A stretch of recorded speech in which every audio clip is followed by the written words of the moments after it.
Mes chers camarades, bien le bonjour, bien le bonsoir, que vous nous regardiez ici en direct sur Twitch ou en rediffusion sur YouTube, sur la chaîne Notabonus, ou même en podcast, parce que oui, nous sommes absolument partout, même en podcast. On se retrouve pour cette émission avec Christophe Naudin et William Blanc. On va parler ce soir de Charles Martel, voilà, et la bataille de Poitiers. Alors, William Blanc, vous le connaissez, c'est un habitué un petit peu de la chaîne, de Twitch. Il a écrit pas mal de choses sur la chaîne, tout ce qui touche autour des nains, des orques. Enfin voilà, il aime bien les trucs comme ça, avec des châteaux et des représentations des chevaliers, etc. Il adore. Et Christophe Naudin aussi, alors qui a participé à des épisodes qui n'ont pas forcément été diffusés encore, si ce n'est bientôt les conquêtes islamiques en podcast. Ensemble, ils ont écrit le livre Charles Martel et la bataille de Poitiers, de l'histoire au mythe identitaire, qui a été réédité cette année. Et donc, voilà, ce sera l'occasion de faire un petit point histo sur cet événement, mais aussi de voir comment lui et certains de ses acteurs ont pu être perçus et réutilisés par la suite. Christophe, William, bien le bonsoir. Bonsoir. Bonsoir à tout le monde et bonsoir aussi à la pastèque masquée. Quel est un peu votre parcours William, tu nous avais déjà présenté un petit peu ton parcours, mais peut-être que tu peux nous redire rapidement comment t'en es arrivé là. Mais comment est-ce que vous vous êtes rencontrés pour arriver à ce livre autour de Charles Martel ? Ce livre, il s'inscrit dans la continuité d'un travail qu'on avait déjà fait Christophe et moi avec Aurore Chéry. En fait, on avait fait les historiens de garde en 2013, donc c'était un livre de critique par rapport aux usages de l'histoire à la télévision, en prenant l'exemple de Laurent Deutsch, un livre qui avait fait un peu parler, enfin qui avait fait quand même pas parler de lui en fait à l'époque. Et puis Christophe et moi, vu on était à l'époque tous les deux, médiévistes en fait, hein, on s'est dit tiens, ça pourrait être intéressant de continuer là-dessus. Et vu qu'avec les historiens de garde, on s'est quand même pas mal intéressé à l'extrême droite, en fait, hein, donc à la vision qu'a l'extrême droite de l'histoire, notamment de l'histoire de France. On s'est dit bon bah voilà, ça pourrait être intéressant de partir sur Charles Martel en plus, et on était tombé sur la une de Valeurs Actuelles en fait, hein, où il y avait Charles Martel. Et en gros, qui disait, on n'apprend plus l'histoire de France à l'école, nanana, qui est une espèce de rengaine habituelle, voilà, assez délirante, hein, donc une panique identitaire assez classique à l'extrême droite maintenant, en fait, hein. Et on a décidé un peu de dire, mais enfin, quelque part, de répondre à ça en fait, hein, mais de creuser à fond la question. Est-ce que on apprenait, voilà, est-ce qu'on n'apprend plus les Charles Martel à l'école, et qu'est-ce qu'on sait de Charles Martel, voilà, en fin de compte, de creuser un peu l'affaire.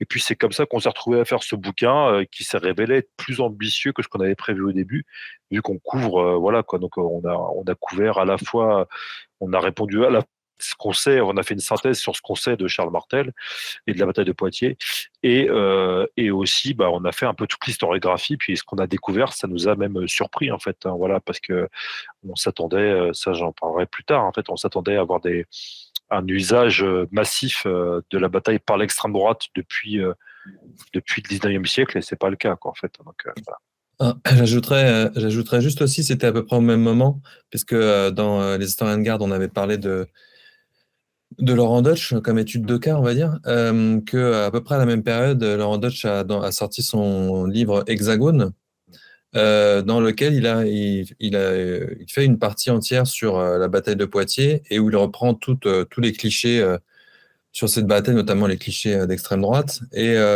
c'était assez marquant. J'avais surligné ça, je me rappelle. Même venant de sa part, c'était étonnant. Surtout qu'à la fin, il assumait vraiment le côté. D'habitude, il n'assume pas spécialement le côté politique de ses écrits. Et là, il assumait le côté choc des civilisations, en fait. Donc ça, on en reparlera, parce que la bataille de Poitiers est souvent perçue à tort, hein, comme voilà, l'une des dates marquantes d'un pseudo-choc de civilisation. Donc voilà, c'était à peu près au même moment. Donc effectivement, comme l'a dit William, comme on était un peu dans la lancée des historiens de garde, et que voilà, on voulait toujours travailler sur les usages publics de l'histoire, et en plus ça tombait dans nos spécialités. Moi, j'avais déjà fait des trucs sur la bataille de Poitiers. Voilà, on s'est dit, tant qu'à faire, autant y aller. Donc on en reparlera peut-être en détail du livre. En gros, on a une partie histoire et une partie historiographie, quoi. Parce que du coup, toi, ta spécialité, Christophe, c'est... Ah ouais, alors c'est la Méditerranée médiévale, mais c'est plutôt à partir la deuxième moitié du Moyen Âge, on va dire, et les relations entre le monde musulman et le monde chrétien. Donc, moi, j'ai travaillé plus spécifiquement sur le royaume de Grenade, mais aussi sur la Sicile, sur les États latins, toutes ces zones de contact, plus ou moins cordiaux. Et donc la bataille de Poitiers, c'est un petit peu ça, mais plus tôt. Voilà. Donc c'est pour ça aussi que ça m'intéressait. Et vous aviez chacun, du coup, pour le bouquin, vous êtes répartis comment le boulot? En fait, vous avez chacun une spécialité, où il y en a un qui va se dire, bah, moi je vais me charger de l'historique, moi je vais me charger des usages plutôt contemporains, ou... Bon, en gros vu que c'était le côté histoire, c'était ma spécialité vraiment là-dessus. J'ai fait l'essentiel de la partie histoire et William l'essentiel de la partie histoire. Après, on se relisait l'un l'autre, on faisait des remarques, on écrivait des trucs. Donc globalement, on a un peu travaillé sur les deux grandes parties. Mais la répartition de départ, c'est vraiment ça, la partie histoire et la partie historiographie pour l'un et l'autre. J'avoue, là-dessus, moi j'étais, voilà, mes connaissances voilà, sur la Méditerranée médiévale et sur le monde islamique médiéval étaient, enfin, par rapport à Christophe, étaient assez maigres en fait. Hein. Donc là, ce qui était intéressant plus dans l'historios, c'est que c'était un truc qui avait quasiment pas été comment explorer quoi. Donc on a fait vraiment un travail d'exploration, de recherche, et on est tombé sur des sources, voilà, même des sources iconographiques assez étonnantes en fait. Justement, les sources, parlons-en. Vous êtes appuyé un petit peu sur quoi? Qu'est-ce qui nous permet de parler de la bataille de Poitiers aujourd'hui, avant même de rentrer dans le détail de la bataille, l'avant-bataille, la bataille, l'après-bataille, les conséquences, les utilisations politiques? Sur quoi on se repose pour parler de la bataille de Poitiers? D'ailleurs, est-ce que ça s'est vraiment passé à Poitiers? Ça, c'est encore une autre question. Enfin, on se repose avec Claire sur pas grand-chose en fait. Alors le souci, c'est pour tout ce qui est du côté islamique, c'est que il y a pas vraiment de sources contemporaines. C'est plutôt 1 ou 2 siècles après, et elles sont très laconiques. Et que c'est une défaite en général. On dit voilà, l'émir est mort en martyr à tel endroit en telle année. Même d'ailleurs, c'est les années données par les auteurs arabes ont donné lieu à on va dire des interprétations différentes de la date. Est-ce que c'est 732, 733? Honnêtement, peu importe. Donc c'est très très faible. Du côté franc, là, il y a un peu plus de choses, même des sources assez proches au niveau chronologique. Voilà, il y a des sources qui sont souvent pro-carolingiennes, on va dire. Mais la source principale, qui est vraiment très intéressante, c'est qu'on a étudié comme les historiens précédents qui ont travaillé là-dessus, notamment Philippe Sénac, qu'on cite beaucoup, donc c'est pour ça que j'en parle aussi. C'est la chronique mozarabe, donc une chronique de 750 et quelques, écrite par un auteur, donc mozarabe, c'est-à-dire en gros un auteur chrétien arabisé, qui aurait vécu à la cour de Cordoue, bon, ça on n'est pas trop sûr, et qui écrit vraiment alors, sur la bataille. Déjà, il a plusieurs lignes, on va dire, sur la bataille. C'est ça qui est intéressant. On y reviendra peut-être sur le déroulement de la bataille, ce qu'il raconte du déroulement de la bataille. Et puis sur le contexte aussi, c'est-à-dire les relations entre l'Espagne islamique et l'Aquitaine, du duc d'Aquitaine. Voilà, c'est vraiment une source très très importante pour cette bataille-là. Et puis c'est intéressant parce que voilà, il a une espèce de position entre les deux, vu qu'il est chrétien en même temps dans l'Espagne islamique. Voilà, et sa position intermédiaire est vraiment intéressante. Donc c'est les sources les plus proches essentielles, quoi. Bon, après, il y en a d'autres postérieures, mais c'est pas le plus important. William, pour ce qui te concerne, du coup, toi, t'as d'autres types de sources? Ouais, alors là, c'est des sources. Ouais, en termes historiaux, c'est plein de sources. Il y a plein de sources, mais vu qu'il n'y a pas de, ça, c'est assez fascinant en fait. Hein. Les sources, l'absence de sources ou le silence des sources est parfois plus éloquent que les sources elles-mêmes. Par exemple, en fait, hein, moi, c'est un exemple que je donne beaucoup.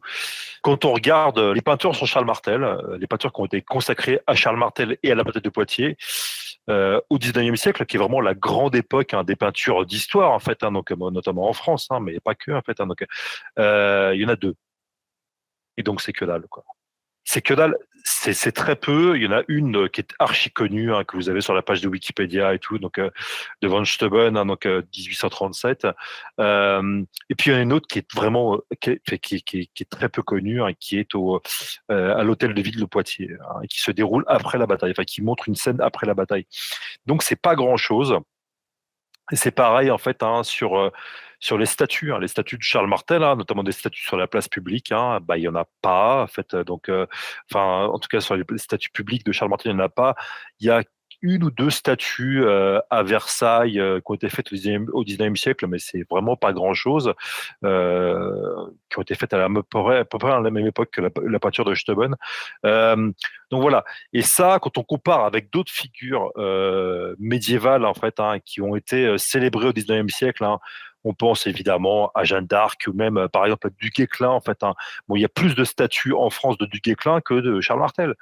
C'est bien la preuve que il y a un relatif. Ça veut pas dire que le personnage était ignoré, quoi. Mais il n'est pas utilisé politiquement. Il y a une espèce de relatif désintérêt par rapport à ce personnage-là.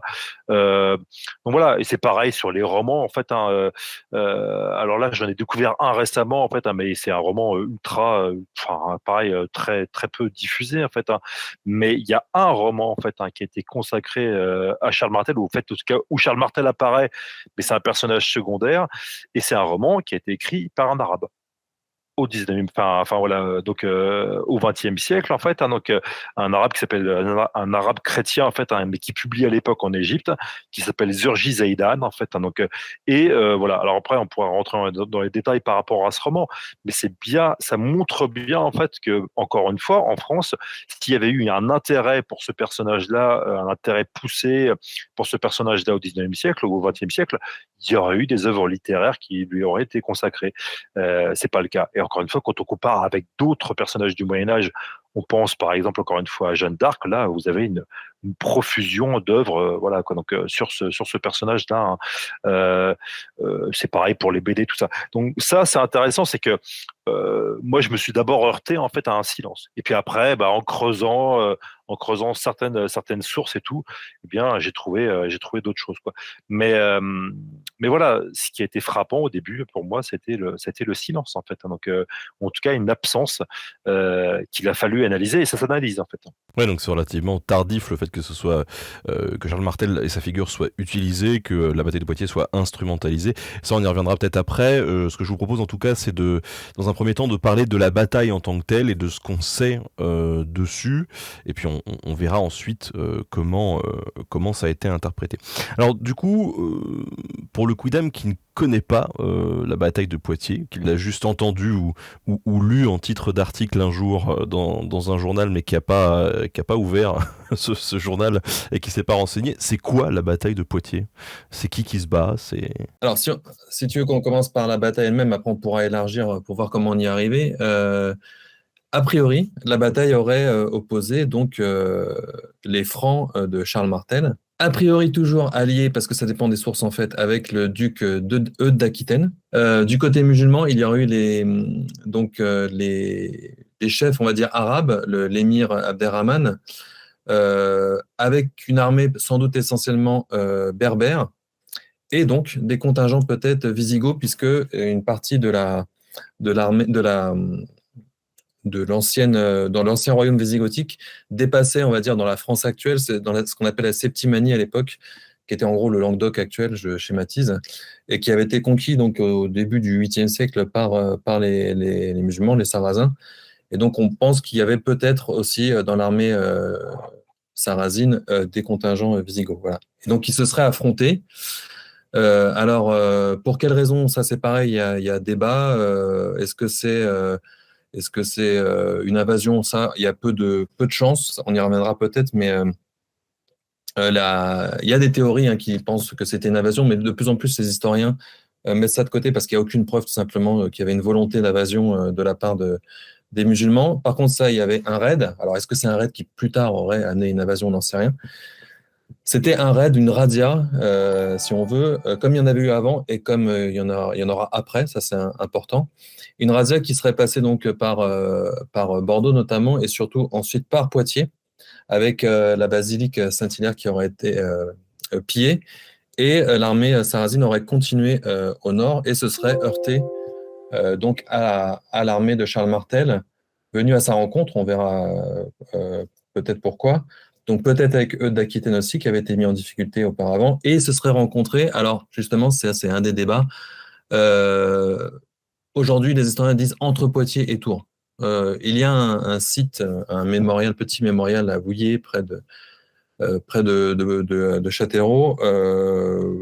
C'est un site qui a été fait à partir d'un livre qu'on a utilisé, hein, qui était un peu le premier livre vraiment important, on va dire, sur la bataille de Poitiers. On a mis des références dans l'ouvrage, mais c'était un livre des années 60, fait par des historiens locaux, Roy et de Vios, et qui pendant longtemps a fait un petit peu référence, et qui se basait sur des textes, sur les peu de textes qu'on avait, qui parlaient d'une voie qu'ils ont interprétée comme étant une voie romaine. Et donc, ils ont repéré une voie romaine dans la région et ils se sont dit, ben voilà, ça doit être là. Sauf qu'en fait, il n'y a pas de traces archéologiques comme à Alésia, par exemple, il n'y a rien. Et donc aujourd'hui, les historiens se disent, bah, voilà, c'était sans doute autre chose. Peut-être ils parlaient d'un palais, peut-être ce serait plus au nord vers Tours. On pense quand même que c'était Tours qui était visé au bout du compte, que les Sarrasins voulaient aller jusqu'à Tours, parce qu'il y avait Saint-Martin de Tours qui était vraiment l'endroit très important pour les Mérovingiens, avec un grand trésor a priori. Donc voilà, personne ne peut dire aujourd'hui qu'on sait où s'est située la bataille. J'ai vu dans les questions qu'il y avait déjà sur Twitter tout à l'heure que quelqu'un demandait, je sais plus, j'ai pu repérer le lieu. Il y a plein on va dire, de légendes locales qui situent la bataille aussi à d'autres endroits, mais on n'a aucune source qui dit, on peut pas savoir en fait où s'est déroulée la bataille. Après, au niveau du nombre de combattants, ça c'est pareil. Comme je disais tout à l'heure, la source principale, la chronique mozarabe, donne pas le nombre de combattants, et donc les historiens se basent sur les estimations de l'époque, des combats de l'époque, donc sans doute plusieurs milliers de chaque côté. C'est pas, on y reviendra peut-être aussi, mais c'est pas une escarmouche, hein. C'est pas une petite bataille où ils sont pas croisés comme ça. C'est sans doute un affrontement assez majeur quand même pour l'époque, et donc plusieurs milliers de chaque côté. Et après, pour le déroulement lui-même, il y a plusieurs versions, mais la chronique mozarabe dit en gros que après quelques jours d'escarmouche où les armées seraient un petit peu cherchées, les Arabes enfin les Sarrasins auraient en gros chargé sur une espèce de mur de glace, donc l'infanterie franque. Donc là, à l'époque, c'est avant Charlemagne, donc il n'y a pas la grande cavalerie franque, c'est une infanterie. Et ils se seraient cassés les dents dessus, en fait, et après, ils auraient été dans la mêlée, ils auraient été dispersés, notamment suite à la mort d'Abdelrahman, et ça aurait mis l'armée en déroute. D'autres sources, notamment carolingiennes, disent que les Carolingiens auraient continué après dans le camp, ils seraient arrivés dans le camp sarrasin, et ils auraient trouvé le camp vide, voilà, et ils n'auraient pas poursuivi l'armée. Donc ça aussi, il y a débat, pourquoi ils n'ont pas poursuivi, qu'est-ce qui se serait passé s'ils avaient poursuivi l'armée, etc., etc. Donc voilà, au bout du compte, on sait pas grand-chose. On ne sait pas vraiment la composition des armées, le lieu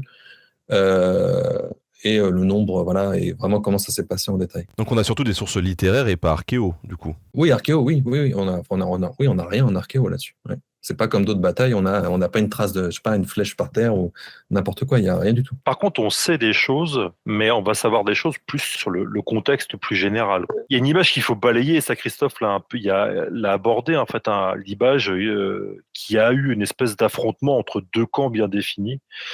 Et même, alors la chronique mozarabe, elle est intéressante parce que on l'a mis, enfin Christophe, quand on t'a rédigé la partie, en fait, tu l'as mise quasiment in extenso dans la partie, voilà, in extenso.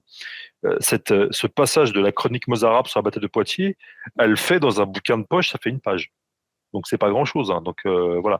Mais néanmoins, en étudiant, c'est un texte en latin en fait, hein, en étudiant précisément cette source-là, on peut s'apercevoir de certaines choses, notamment par rapport au vocabulaire qui est employé, hein. Par exemple, dans la chronique mozarabe, en fait, hein, il n'est pas dit, c'est un affrontement entre chrétiens et musulmans, hein. Et ça, donc faut s'enlever toute cette situation dans la tête, hein. Si on se met, par exemple, hein, ça c'est un exemple que j'aime bien donner, dans la peau de Charles Martel, donc ce jour donc d'automne 732 ou même 733, parce qu'on n'est pas certain de la date aussi. Bon, eh bien, quand il voit en face de lui, ou quand on se met dans la peau d'un guerrier franc, en fait, hein, donc plutôt même austrasien, vu que Charles Martel il avait une armée d'Austrasiens, donc c'est-à-dire en fait des Francs du Nord-Est, hein, donc si on se met dans la peau d'un de ces guerriers, quand il voit l'armée d'Abderrahman en face de lui, il se dit pas, tiens, c'est des musulmans. Pourquoi? Parce qu'il sait pas ce que c'est. Il ne sait pas ce que c'est, en fait. À l'époque, on ne sait pas ce que c'est qu'un musulman, en fait, hein. Et jusqu'au 15e, même 16e siècle, en fait, hein, quand on parle, par exemple, enfin, même des gens assez lettrés, en fait, hein, ne vont pas réussir à définir correctement ce que c'est que l'islam. Donc, pour certains, ça va être soit une hérésie, soit, voilà, quoi, soit des païens qui ont plusieurs dieux et tout, hein. Donc, par exemple, le terme sarrasin, tout au long du Moyen-Âge, ne définit pas des musulmans, mais définit des païens. Hein, ce qui fait que dans des sources au XIVe siècle, hein, là-dessus, il y a un très bon bouquin de John Toland là-dessus. Mais quand on trouve des sources, par exemple, au XIVe siècle, on va définir Clovis son baptême comme un païen. Ce qui fait que parfois, vous avez des confusions entre Charles Martel, enfin entre Abderrahmane et d'autres personnages, et entre la bataille de Poitiers et d'autres batailles qui se sont déroulées dans le coin. Il y a des sources du XVe siècle, hein, des sources littéraires qui vont dire ah oui, mais en fait ils sont affrontés. Voilà, là Charles Martel s'est affronté en fait avec des païens quoi en fait. Hein. Et donc ils vont pas du tout, et donc ils vont confondre la bataille de Poitiers de 732 avec la bataille de Vouillers de 507 qui a opposé Clovis avec les Visigoths ariens quoi. C'est tout ça pour montrer que déjà, voilà, même dans l'esprit des gens de l'époque, en fait, on n'est pas dans une espèce d'affrontement binaire entre d'un côté les chrétiens et les musulmans. Et ça, en plus, Christophe, il va revenir là-dessus, en fait. Hein. C'est que dans les deux camps, en fait, hein, il n'y a pas, voilà, ça, il a même dit, nous, on émet l'hypothèse qu'il y aurait pu avoir, on n'aura jamais la preuve formelle, hein, qu'il y a pu avoir des contingents visigoths chrétiens qui ont participé à l'expédition du côté d'Abderrahmane parce que tout bêtement bah il y a du pillage à faire voilà ça hein, Charlemagne il ira aussi piller les villes chrétiennes hein, d'ailleurs ça le dérangera pas donc voilà donc c'est pareil hein. Et puis voilà quoi du côté des Francs en fait hein, c'est beaucoup plus complexe que ça parce que c'est pas un jeu à deux mais c'est un jeu à trois ou quatre quoi en fait voilà quoi et c'est le système la situation géopolitique de l'époque elle est très complexe et elle n'est pas du tout binaire. Justement, parlons-en du côté franc, par exemple, analysons un petit peu les deux camps. Du côté franc, est-ce qu'il y a un royaume qui est unifié avec une seule armée ou justement, est-ce que c'est un peu plus compliqué que ça? Alors, je te réponds tout de suite, mais c'est lié. Hein. Dans la chronique mozarabe, William l'a mentionné, les termes qui sont employés, donc il y a les gens d'Austrasie, par exemple. Donc il y a l'Austrasie qui est une partie du royaume franc et la Neustrie, donc c'est deux parties déjà. Et Charles Martel, il a déjà dû s'imposer, batailler pour s'imposer dans les deux, pour contrôler les deux parties, la Neustrie et l'Austrasie. Donc déjà, on voit qu'il y a des difficultés parce que Charles Martel n'est pas roi, ça on l'a pas dit, mais je pense que tout le monde le sait, mais voilà, il faut le préciser. Il était pas roi et il était en lutte avec d'autres francs pour asseoir son pouvoir et pour en gros être celui qui allait le plus influencer les rois mérovingiens. Donc il y a ces deux parties-là et il y a l'Aquitaine qu'on a mentionné tout à l'heure qui est, on va dire, indépendante de fait. Elle est dirigée par un duc Eudes d'Aquitaine, qui lui en plus s'est fait connaître en 10 ans plus tôt, en 721. Il a repoussé déjà une razzia sarrasine et il a même été célébré par l'Église. D'ailleurs, il y a des sources qui vont confondre les deux batailles, la bataille de Toulouse et la bataille de Poitiers. Et c'est un vrai rival, en fait, c'est vraiment un rival de Charles Martel. Et donc, ça, c'est même, voilà, on peut le dire pour la fin de la bataille. La plupart des historiens aujourd'hui pensent que le vrai perdant de la bataille, c'est Eudes d'Aquitaine. Même s'il est du côté des vainqueurs, puisqu'il était a priori avec Charles. C'est Charles qui ressort vainqueur officiellement. Et donc, le duc Eudes d'Aquitaine va lui en être redevable. Et petit à petit, Charles et ses successeurs vont mettre la main sur l'Aquitaine. Donc voilà, du côté franc, c'est divisé. La Neustrie et l'Austrasie ont été, on va dire, soumises, et encore, c'est fragile, par Charles Martel, peu de temps avant. Et l'Aquitaine est une rivale. Du côté musulman, c'est un peu différent. Alors, il y a aussi des divisions. Les divisions principales, pour simplifier, c'est entre Arabes et Berbères. Parce que, alors, dans le livre, on remonte un siècle avant la bataille. Hein, donc, on raconte toutes les conquêtes islamiques, mais c'est important parce que ça montre que dès les débuts de l'islam, il y a des divisions aussi au sein de l'islam avec un grand I, hein, donc du futur empire islamique. Et là, quand on est à la fin du grand mouvement de conquête au 8e siècle, et donc l'empire islamique est difficile à contrôler et chacun veut un petit peu sa part du gâteau. Et comme l'Espagne est très éloignée, petit à petit, les pouvoirs espagnols espagnols musulmans vont vouloir s'émanciper de la tutelle des califes de Damas et ensuite de Bagdad.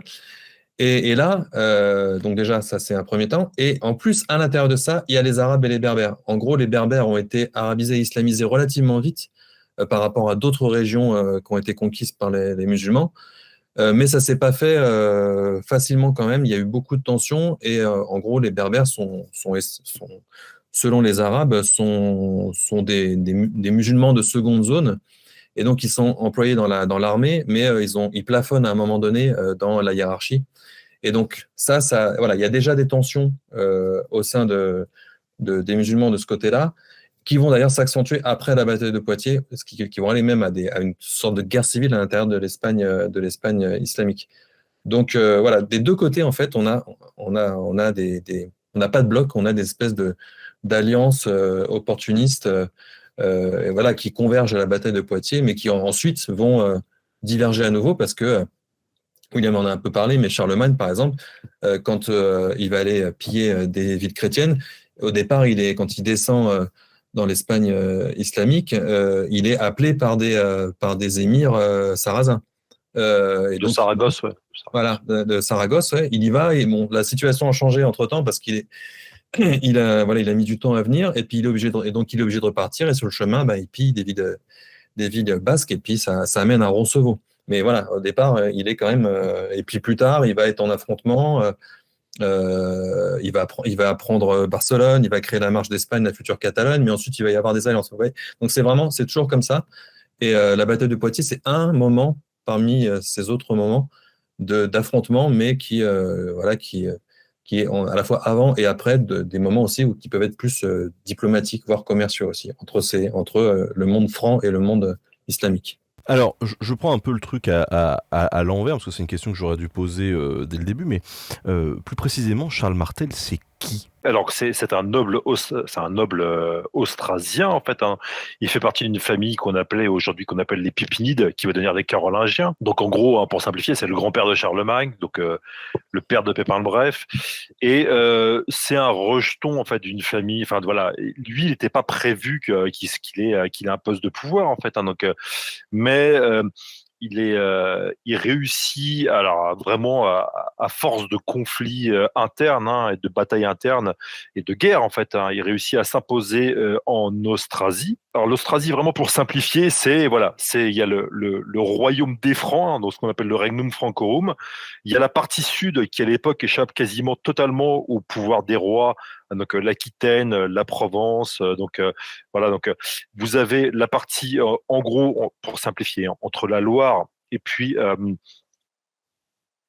la Belgique actuelle, en fait, hein, donc en gros le bassin parisien, c'est la Neustrie, et puis après ce qui est un peu plus à l'est, hein, donc qui englobe le Benelux, peut-être une partie de l'Allemagne de l'Ouest, en fait, hein, c'est l'Austrasie. Charles Martel, il vient de là, c'est le berceau de la famille carolingienne. C'est d'ailleurs pour ça que Charlemagne il va mettre sa capitale à Aix-la-Chapelle, hein, donc vraiment dans ce cœur-là. Hein. C'est pareil, des villes comme Metz, tout ça, voilà. Donc lui, le but de Charles Martel, c'est alors, il devient maire du palais en fait d'Austrasie. Donc en fait, il devient en gros celui qui gère les affaires du royaume pour le roi en fait. Hein. Et donc concrètement, il supplante les rois de facto en fait. Donc les rois, c'est un peu ses marionnettes. Hein. Donc il devient maire du palais d'Austrasie, de Neustrie, et son but à Charles Martel, et ça, faut jamais l'oublier en fait. Hein. C'est ça qu'il a en tête quand il va combattre à Poitiers. Son but, c'est de reconstituer à son avantage, hein, à son profit et au profit de sa famille, le Regnum Francorum, hein, de l'époque de Clovis, hein, c'est-à-dire en gros le royaume des Francs, c'est-à-dire un ensemble de principautés chapeautés par un souverain unique. Hein, et cet ensemble de principautés, il va de l'Aquitaine à la Provence, en passant par la Neustrie, l'Austrasie et même une partie de la Bavière. Voilà. Bon, et ça, il faut bien comprendre, c'est que en fait, il est en lutte constante, notamment contre le Eudes d'Aquitaine, et quelques mois seulement avant Poitiers, il envahissait en fait l'Aquitaine, hein, Charles Martel. Hein.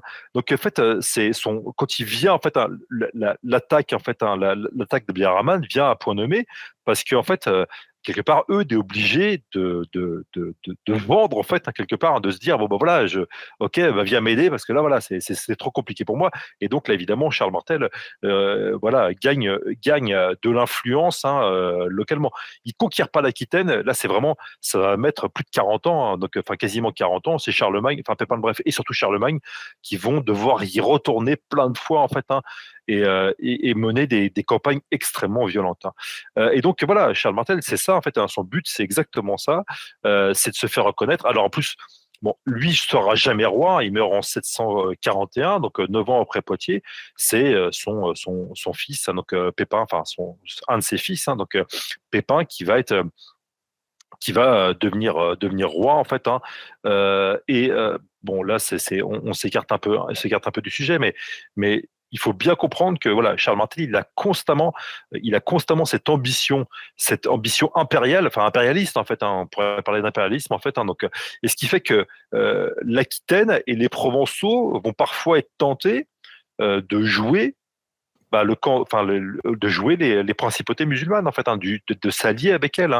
Alors, il y a une histoire, ça, Christophe pourra en parler, voilà, quoi, d'une possible alliance matrimoniale entre une fille d'Eudes et un prince sarrasin dissident. Voilà, ça, c'est pas hyper clair et tout.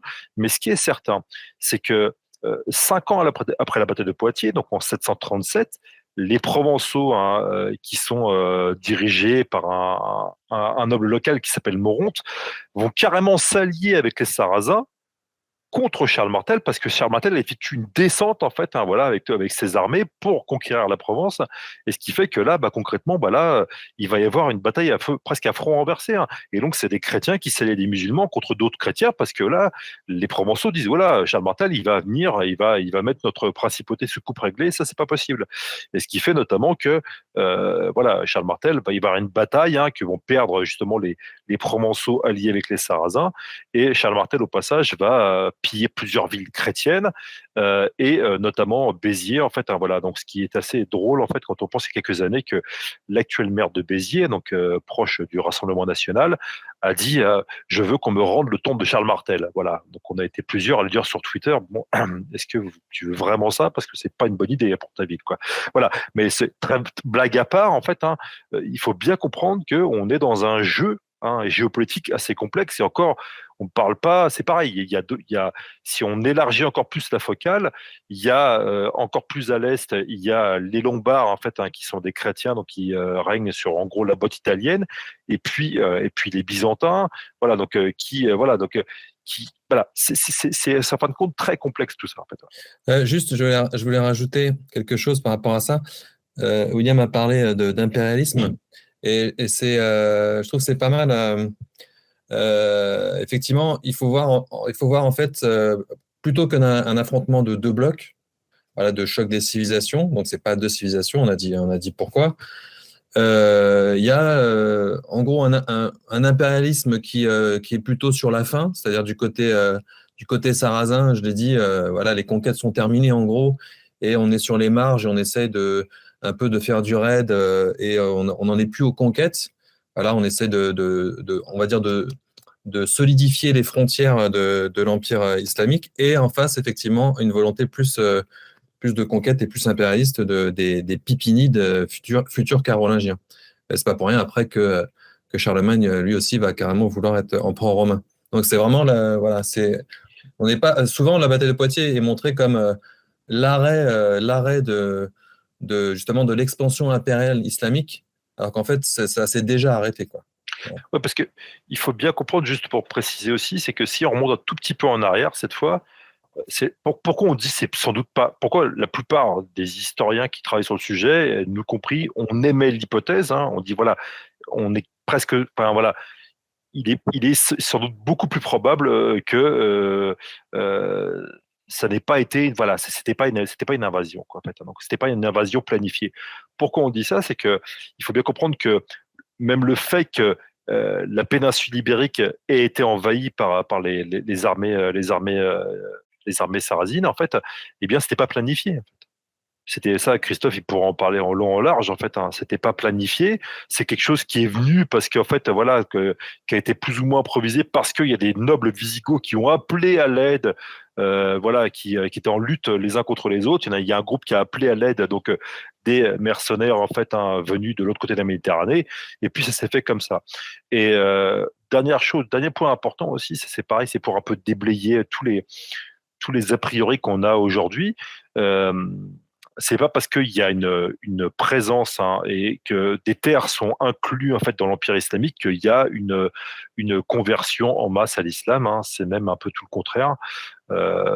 Voilà quoi, on a mis ça, Christophe a mis dans sa partie en fait hein, le fameux traité de Toulmir en fait, hein, donc qui montre bien qu'en fait voilà les armées sarrasines arrivent, il y a un noble wisigoth qui contrôle une région locale en fait, hein, et donc il passe un traité il passe un traité avec les armées les armées de l'Empire islamique, et en gros on lui dit écoute, tu gardes ton pouvoir local, vous gardez vos églises, il n'y a pas de problème, mais vous nous payez un tribut. Point. Voilà quoi. Et c'est comme ça que ça se passe. C'est comme ça que ça se passe. Hein. Donc, C'est ouais. ce qui s'est passé depuis le début des conquêtes, en gros. C'est tout bête. Hein, là, je dis les Arabes exprès parce que c'est eux qui mènent les conquêtes. Ils peuvent pas contrôler tous les territoires. Voilà, ils sont pas assez nombreux. Et ça, c'est important. Le but, c'est pas la conversion. Souvent, les conquêtes islamiques et la bataille de Poitiers sont montrées comme une volonté de convertir à l'islam de force. On confond avec d'autres impérialismes plus tard.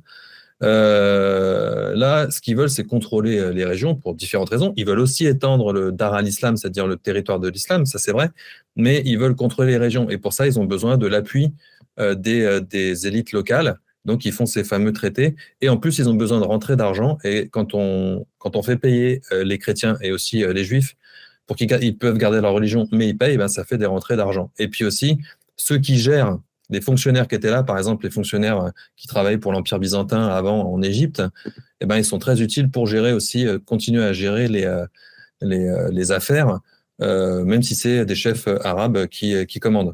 Donc voilà. Et ensuite, ce qui va se passer aussi, même dans le sud de la France actuelle, les populations vont pas être islamisées ou arabisées.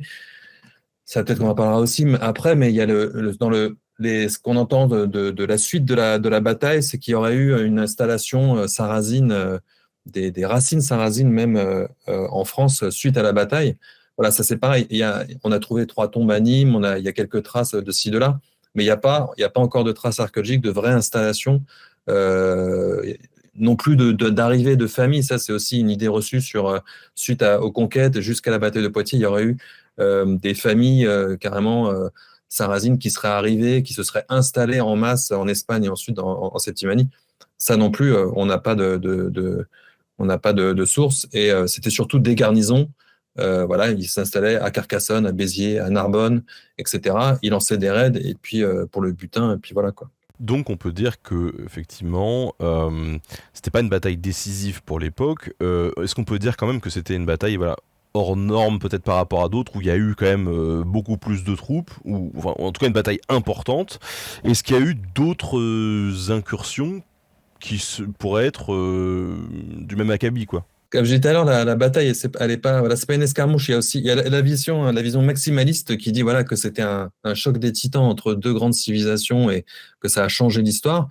Et il y a l'autre version minimaliste hein, qu'on a vu aussi y compris chez les historiens sérieux, mais qui sont pas spécialistes de la bataille, qui dit que en gros voilà, il s'est presque rien passé à Poitiers. Et c'est pas vrai. C'est-à-dire que c'est quand même important. Abdelrahman est tué, Eudes est affaibli, comme on l'a dit.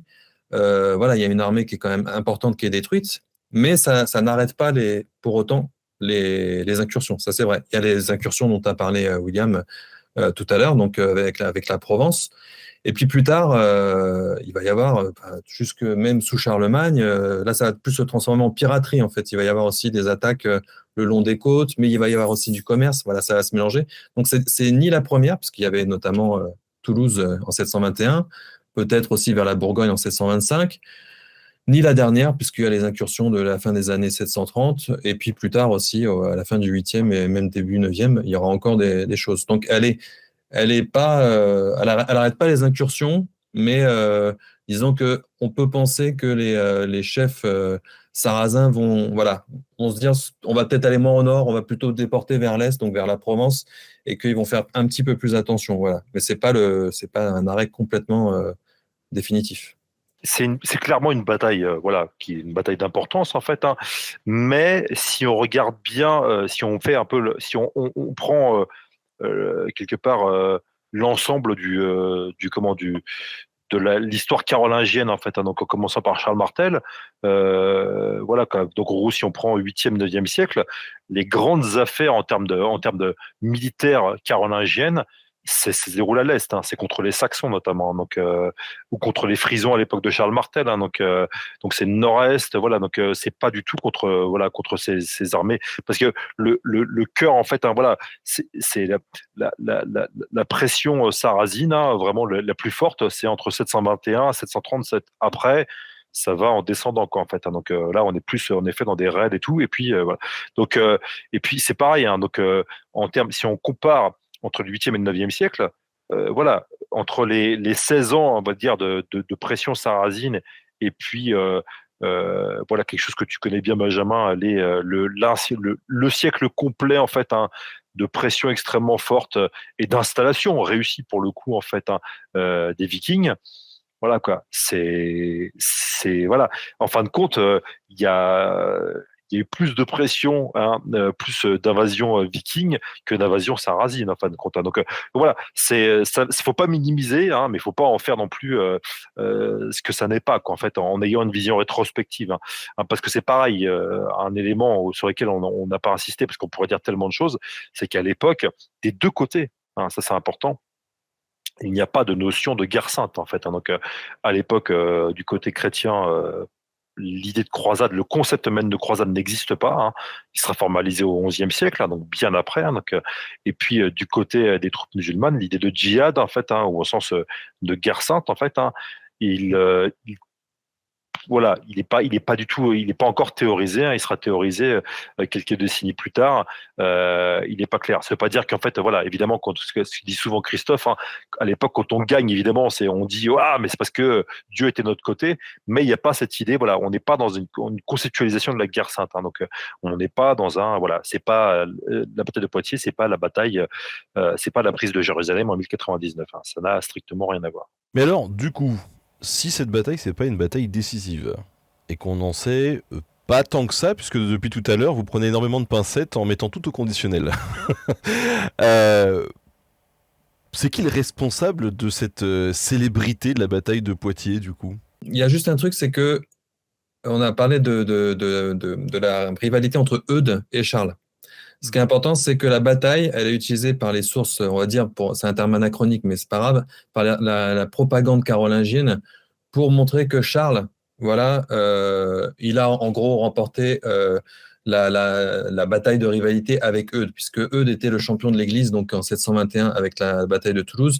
Et ensuite, ça va être Charles grâce à Poitiers et aussi les batailles suivantes en 737 notamment. Mais très vite, ça en fait, ça c'est le pape célèbre Charles Martel, etc. Mais comme Charles Martel, à la différence de son fils, pardon, Pépin le Bref, il va pas venir aider le pape quand le pape va l'appeler à l'aide contre les Lombards. Et ben très vite, hop, cette bataille voilà, vue comme un arrêt des païens, etc., va être mise de côté par l'Église. Donc c'est plus tard, effectivement, comme dit William, qu'après le Moyen-Âge, qu'elle va redevenir un petit peu à la mode avec des hauts et des bas. Ouais, surtout qu'en plus, la figure de Charles Martel, elle est écrasée par celle de Pépin, et puis encore plus par celle de Charlemagne, qui va devenir empereur d'Occident, quoi, qui va refonder l'Empire, quoi. Donc, qui va refonder, enfin voilà, il refonde l'Empire romain, quoi, en fait, hein, donc, en tout cas en Occident. Donc, Charles Martel, bon, voilà, quoi, ce qui en plus c'était même pas roi, et d'autant plus, c'est là où il faut bien comprendre, c'est que la figure de Charles Martel pose beaucoup de problèmes, en fait, à l'époque, parce que c'est comme un usurpateur. C'est un type qui prend le pouvoir à la place des rois, quoi. Donc, et en plus, et ça, on va le voir, ça c'est un truc très important, c'est que il y a une légende qui apparaît au 9e siècle, hein, qui s'appelle le Songe de Saint-Eucher, qui explique que Charles Martel serait en train de brûler en enfer, hein. Donc, c'est l'histoire donc d'un évêque, donc qui s'appelle Eucher, donc qui va être canonisé, qui était évêque en fait et qui a protesté auprès de Charles Martel parce que Charles Martel, pour financer ses armées, notamment pour aller combattre à Poitiers, pillé dans les biens de l'Église. Donc Eucher est allé se plaindre en fait, donc il a été un peu, voilà, il a fait son syndicaliste. Je ne suis pas d'accord, voilà. Et donc Charles Martel, qui était un peu en mode Poutine ce jour-là, en fait, il a dit bah hop, si c'est comme ça, toi tu vas aller donc en exil, tu vas aller en exil donc en Belgique actuelle, donc voilà, il y a pire comme exil, voilà. Mais bon, voilà, quoi qu'il en soit, voilà, c'était un exil. Et donc en exil, raconte la légende, Saint-Eucher en fait aurait rêvé de Charles Martel en train de brûler en enfer. Et il aurait écrit à son collègue, à l'abbé de Saint-Denis, pour le dire, est-ce que tu peux vérifier cette histoire-là? Parce que voilà, à Saint-Denis, donc Saint-Denis à côté de Paris, il y a le tombeau de Charles Martel. Et donc l'abbé en fait aurait fait ouvrir le tombeau, et là du tombeau serait sorti un dragon, voilà. Et puis après, les gens auraient regardé au fond du tombeau, et puis en fait, le tombeau aurait été vide, raconte la légende, et puis les parois du tombeau étaient couvertes de suie, de suie noire. Alors évidemment, quand on lit ça aujourd'hui avec un œil contemporain, on se marre bien, voilà. Donc, mais sauf que à l'époque, les gens ils y croient. Il faut comprendre en fait, il faut prendre ces textes-là au sérieux et les comprendre dans leur contexte. Le contexte, il est en fin de compte assez simple. À l'époque de Charles Martel, piller dans les biens de l'Église, ça pose aucun problème. On met un cousin comme évêque, et ce qui est à toi est à moi, etc. Il n'y a pas de problème, ça reste dans la famille. Donc voilà, ça me pose strictement aucun problème. Au IXe siècle, donc un siècle plus tard, donc là pour le coup, il y a Charlemagne qui est passé par là, ses réformes sont passées par là, il y a vraiment une idéologie qui commence à se développer, comme quoi l'Église et les biens de l'Église sont des biens sacrés, ce qui va aboutir quelques siècles plus tard à ce qu'on appelle la réforme grégorienne. Donc ça, je ne rentre pas dans le détail, mais ça devient de plus en plus compliqué d'accepter ce genre de comportement. Et le problème, c'est qu'au IXe siècle, il y a un conflit entre les petits-fils de Charlemagne pour le contrôle de l'Empire. Conflit qui dure beaucoup, et ce qui fait qu'au bout d'un moment, pour financer leurs armées, ces petits-fils-là sont obligés de piocher dans les biens de l'Église. Et donc, a priori, cette légende, elle vient de des milieux ecclésiastiques qui en ont un peu marre d'être pillés par les petits-fils de Charlemagne, et donc qui inventent cette légende-là, et ils vont, pour faire peur, et pour que ça soit un peu efficace, ils vont prendre comme exemple un des ancêtres, donc des petits-fils de Charlemagne, donc des fils de Louis le Pieux. Et donc ils peuvent pas prendre le père parce qu'il est empereur, le grand-père Charlemagne est empereur, puis c'est lui qui a remonté l'empire, c'est quand même ça craint. L'arrière-grand-père, c'est Pépin le Bref, c'était le premier roi de la famille, ça craint. Par contre, l'arrière-arrière-grand-père, que quasiment tout le monde a oublié à l'époque, en plus il s'appelle même pas Martel à l'époque, donc son surnom c'est venu après. Et ben voilà, parfait. Voilà, donc on va le faire cramer en enfer. Donc cette légende-là, elle apparaît à ce moment-là pour ces raisons-là, mais ce qui est intéressant, c'est qu'elle perdure tout le long du Moyen-Âge. Et on retrouve par exemple cette légende dans des manuscrits commandés par les rois de France au début du XIVe siècle, donc avec des enluminures qu'on a mises dans le bouquin qui sont fascinantes. On voit Charles Martel en train de cramer en enfer. On les voit aussi sur des médailles de pèlerinage au XVIIe siècle, donc à Saint-Tron. Saint-Tron, c'est là où il y a le tombeau de Saint-Eucher. Et donc les gens venaient en pèlerinage et on a retrouvé une médaille de pèlerinage du XVIIe siècle où on voit Saint-Eucher en train de fouler aux pieds un roi couronné, parce qu'à l'époque on pense que Charles Martel était roi, avec un marteau. Voilà. Donc c'est vraiment fascinant. Et tout au long du Moyen-Âge, et cette légende s'est ressortie au XVIIe siècle par les jésuites, notamment qui s'en servent contre Henri IV en disant voilà, vous êtes comme Charles Martel, voilà, qui oppressait Saint-Eucher, vous nous opprimez comme Charles Martel opprimait Saint-Eucher. Donc toute cette légende-là, en fait, fait que, en fin de compte, la bataille de Poitiers, l'image ultra positive que certains ont aujourd'hui de Charles Martel en disant voilà, il a sauvé l'Occident, il a sauvé la chrétienté, et ben au Moyen-Âge, en fait, elle n'est pas là. Au contraire, on a une image beaucoup plus négative, en fait, de Charles Martel. Et cette bataille de Poitiers, elle est évidemment citée, on en parle, mais c'est pas la grande bataille de l'époque. La grande bataille qui est citée, en fait, donc, dans les chroniques médiévales, donc dans les chroniques historiques, notamment les grandes chroniques de France, par exemple, qui sont des chroniques commandé par les rois de France à partir du XIIe, XIIIe siècle, à partir du XIIIe siècle, eh bien, c'est la bataille de Fontenay qui marque l'éclatement de l'Empire, donc en plusieurs parties, en fait, l'Empire de Charlemagne. Donc, vraiment, jusqu'au XVIIIe siècle, hein, il y a vraiment une espèce de, voilà, ça, la mémoire de Charles Martel ne prend pas, en fait, hein. Et du coup, on sait si s'il était aussi bourrin ou dur que ce qui semblait? Non, non, parce que c'était une pratique assez cool. Enfin, c'est clair que c'était quelqu'un qui avait une ambition énorme, qui voulait donc remonter à son profit, au profit de sa famille, l'Orignum Francorum, qui a fait preuve sans doute de très peu de scrupules pour ça. Mais bon, en fait, à l'époque, c'est pas quelque chose d'hyper choquant, hein, ce qu'il fait, en fait, hein. Donc, c'est C'est un, uniquement parce que, c'est un ouais, homme de son temps, comme on dit. ouais, ouais, Mm. voilà. C'est parce que c'est uniquement à partir de, vu que Charlemagne a commencé avec le règne de Charlemagne a coïncidé aussi à une époque de réforme où autour de Charlemagne il y avait beaucoup d'intellectuels qui ont voulu réformer notamment l'Église en fait et la société dans son ensemble, qu'on a commencé à établir des normes et dans ces normes on a dit bah en fait Charles Martel il peut pas rentrer dans ces normes là quoi en fait hein. Il était trop voilà quoi c'était voilà donc voilà et c'était voilà donc c'est mais non, Charles Martel c'était pas une espèce de bourrin absolu quoi, en fait, hein. C'était un type, voilà, c'était un gouvernant, un aristocrate de son temps, quoi. Donc qui ne voilà, qui ça le dérangeait pas de faire tuer des gens pour assouvir son ambition. Ça lui posait strictement aucun problème, quoi. Ou de piller l'église. Et donc de piller les biens d'église, en fait. Voilà. Ouais, et donc, à partir du XVIIIe siècle, 18e siècle, en fait, il se passe un truc très marrant. C'est notamment avec les Lumières. Et les Lumières, en fait, hein, alors c'est notamment, ça commence pas forcément avec des gens comme Voltaire, mais Voltaire va mettre un coup d'accélérateur à ça.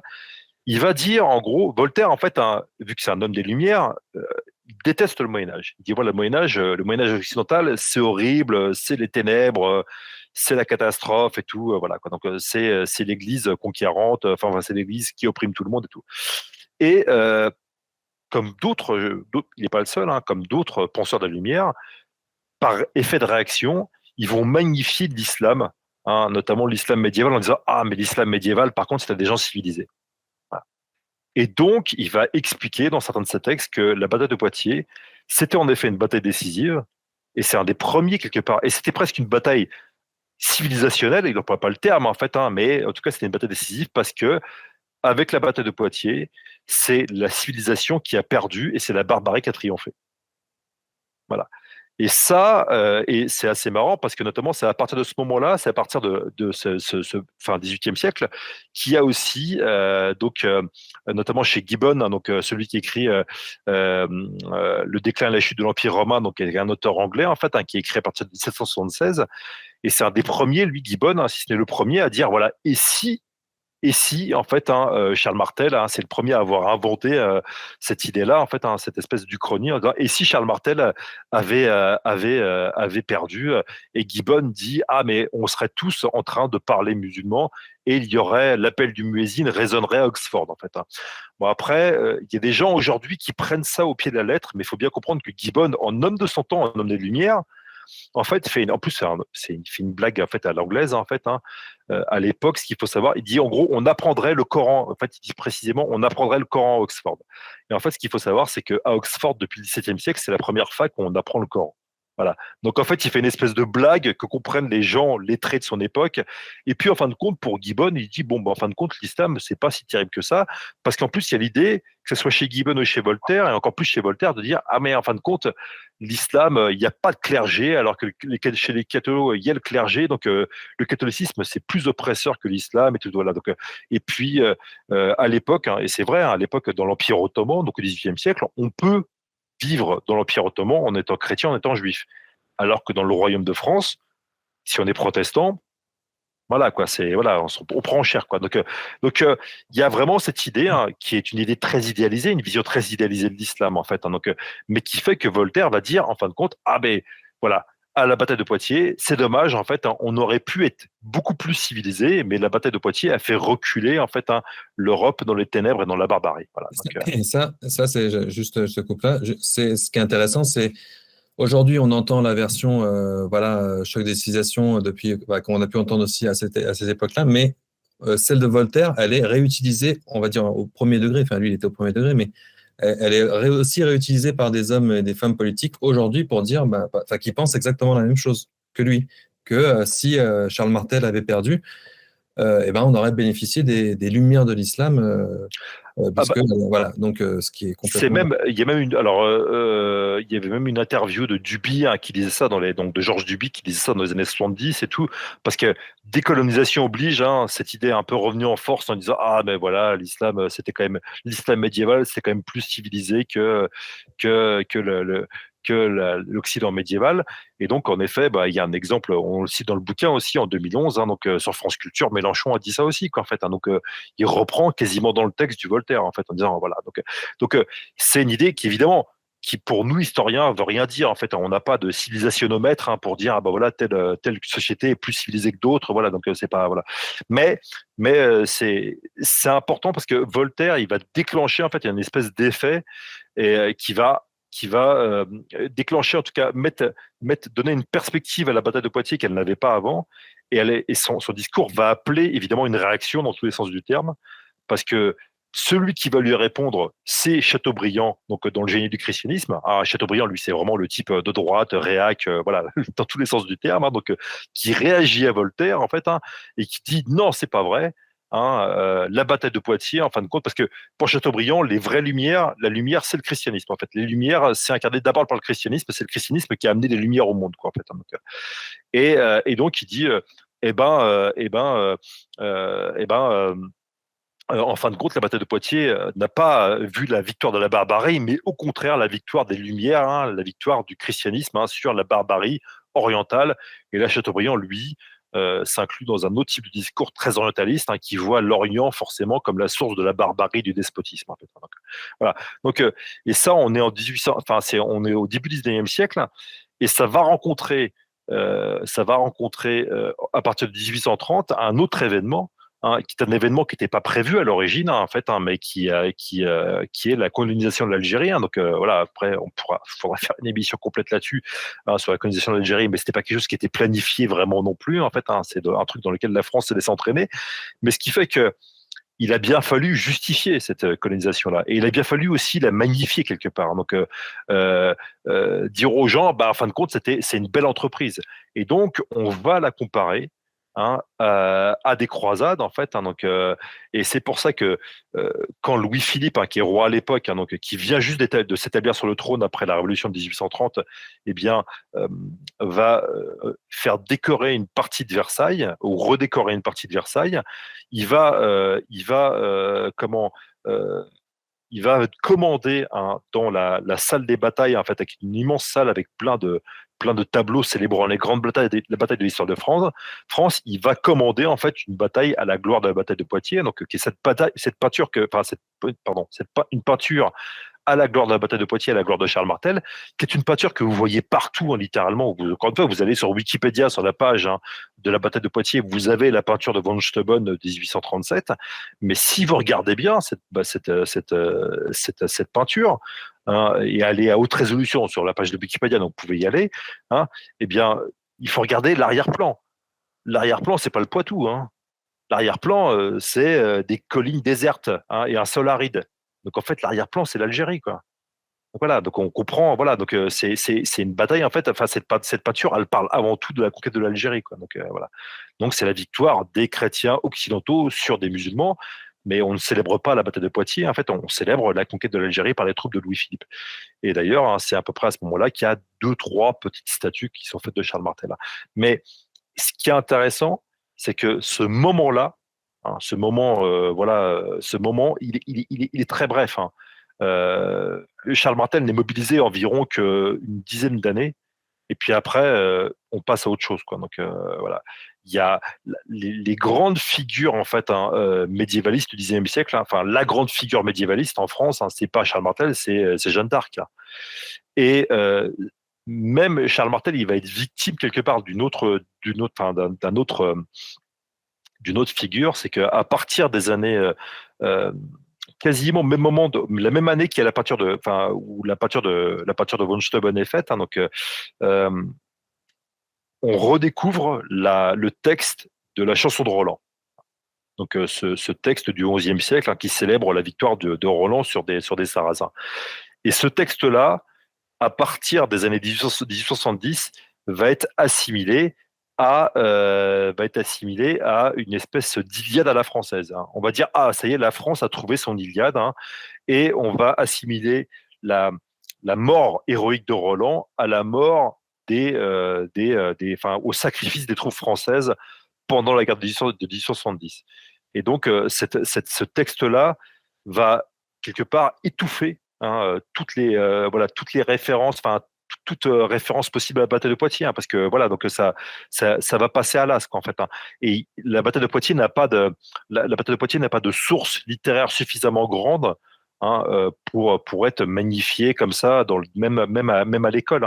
Ce qui fait que même dans les manuels scolaires de la Troisième République, on trouve en fin de compte pas tant, on trouve, il y a pas, il y a des références à la bataille de Poitiers, mais c'est pas systématique.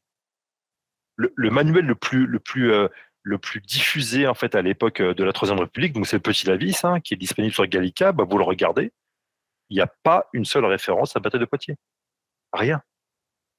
Vous avez pareil le livre d'histoire le plus vendu de l'époque, donc voilà, et peut-être le plus vendu de tous les temps en fait en France. Donc c'est le Tour de France par deux enfants, donc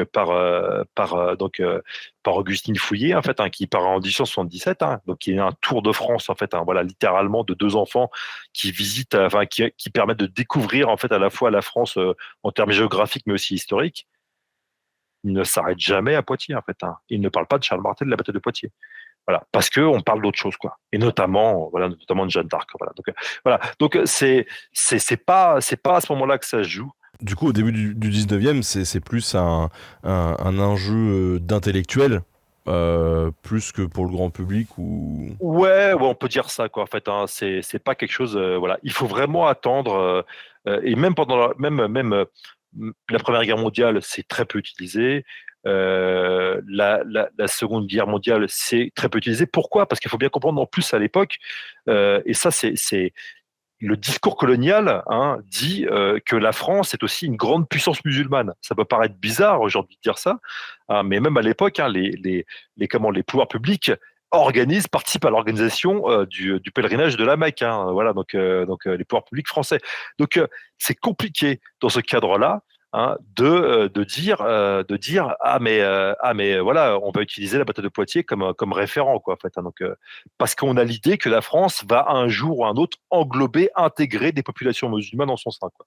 Voilà, en étant toujours évidemment des populations de seconde zone, mais bon, tu vois, donc et c'est même compliqué pour des gens de droite ou d'extrême droite parce que il y a chez les gens, voilà, les conservateurs de l'époque, au début du XXe siècle, la belle époque et tout, il y a cette espèce de fascination pour l'islam chez certains qui dit, en gros, notamment pour les terres musulmanes, notamment pour l'Empire ottoman, pour beaucoup de ces gens-là, ils disent mais en fait l'Empire ottoman a su conserver cette tradition alors que la France républicaine non, quoi. Voilà. Et donc il reste chez beaucoup d'officiers, notamment très conservateurs, notamment par quelqu'un comme Claude Farrer, qui est un proche de Pierre Loti, qui va écrire des romans aussi, qui est un élève, qui est un officier. Il va être fasciné par l'Empire ottoman. Il va même aller jusqu'à dire que la bataille de Poitiers a été une catastrophe parce que on a perdu, les barbares francs ont gagné et c'est pas la civilisation musulmane qui a gagné. En sachant que ce type-là était un réactionnaire, un conservateur, qui va finir collabo pendant la Seconde Guerre mondiale, en fait. Donc voilà, c'est très bizarre. En fait, faut bien comprendre que les cadres mentaux, les références, l'opposition, en fait, les oppositions qui pour nous sont évidentes, en fait, le sont pas du tout, en fait. C'est pas du tout les mêmes, c'est pas du tout les mêmes camps, en fait. Voilà, en termes intellectuels, quoi. Donc, mais c'est rigolo parce que au final, Charles Martel et la bataille de Poitiers, c'est quand même, on a l'impression, un des fers de lance de ce qu'on appelle le roman national. Et le roman national, on a quand même tendance à plus l'inscrire au 19e siècle, quoi. Et donc au final, non. Plot twist. Mais non, parce que quand tu prends par exemple dans le roman national du XIXe siècle, une des grandes figures du roman national, une des grandes figures médiévales du roman national au XIXe siècle, notamment dans l'école républicaine, c'est Louis XI. Voilà. Donc Louis XI, c'est vraiment c'est une espèce de superstar, quoi, en fait. Donc, et sauf qu'aujourd'hui, qui se fout de Louis XI, quoi, en fait. tout le monde s'en fout, quoi, en fait. Je dirais pas. Ah, il y a Christophe qui lève le doigt. Oui, moi aussi, je l'aime bien. Louis XII, moi, en fait. Mais bon, Ouais, tu serais plus Louis XII, voilà. Donc, qui était aussi très populaire. oui, tout à fait, mais c'est vrai. Mais tout le monde a oublié. Ouais, mais c'est des figures que tout le monde a oubliées. Et en fait, à l'époque, c'est des figures importantes du roman national. Bon, bah voilà, quoi. Donc, non, vraiment, le roman national, évidemment, il évolue en fait en fonction des époques. Et pendant très longtemps, Charles Martel, c'est une figure très secondaire du roman national. Ça veut pas dire il n'apparaît pas, il apparaît, mais c'est secondaire. On a fait un petit sondage en fait. On a pris quelques manuels des années 50 en fait, pour voir à peu près ce qu'il en était. Dans tous les manuels, on parle de Jeanne d'Arc. Dans tous les manuels, on parle de Clovis. Des manuels de primaire. Mais par contre, on parle de Charles Martel uniquement dans la moitié des manuels. Voilà. Et en plus, généralement, dans les manuels républicains, évidemment, on ne dit pas que c'est un choc entre chrétiens et musulmans. On dit que Charles Martel a protégé la France d'une invasion étrangère. Voilà. Donc, en fin de compte, sa geste, quelque part, est réduite à une dimension nationale, en fait.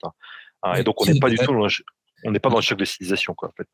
Et justement, ça, j'ai l'impression on y réfléchit depuis plusieurs années parce qu'on a même rajouté un peu dans notre post-fast, je sais plus, notre post-fast de 2017, je crois. On nous avait un peu reproché dans la première version du livre de parler donc des programmes beaucoup de la Troisième République et pas assez des programmes actuels, enfin on va dire depuis les années 70-80. Et il y avait beaucoup de gens qu'on a rencontrés qui nous disaient, ben moi cette phrase en 732, Charles Martel arrête les Arabes à Poitiers, je la connais, je l'ai toujours entendue. Et donc ça, on ne le nie pas parce que nous aussi on l'a entendu quand on était à l'école. Mais quand on regarde dans la réalité des programmes, en tant que telle, la phrase peut être présente, mais c'est jamais vraiment.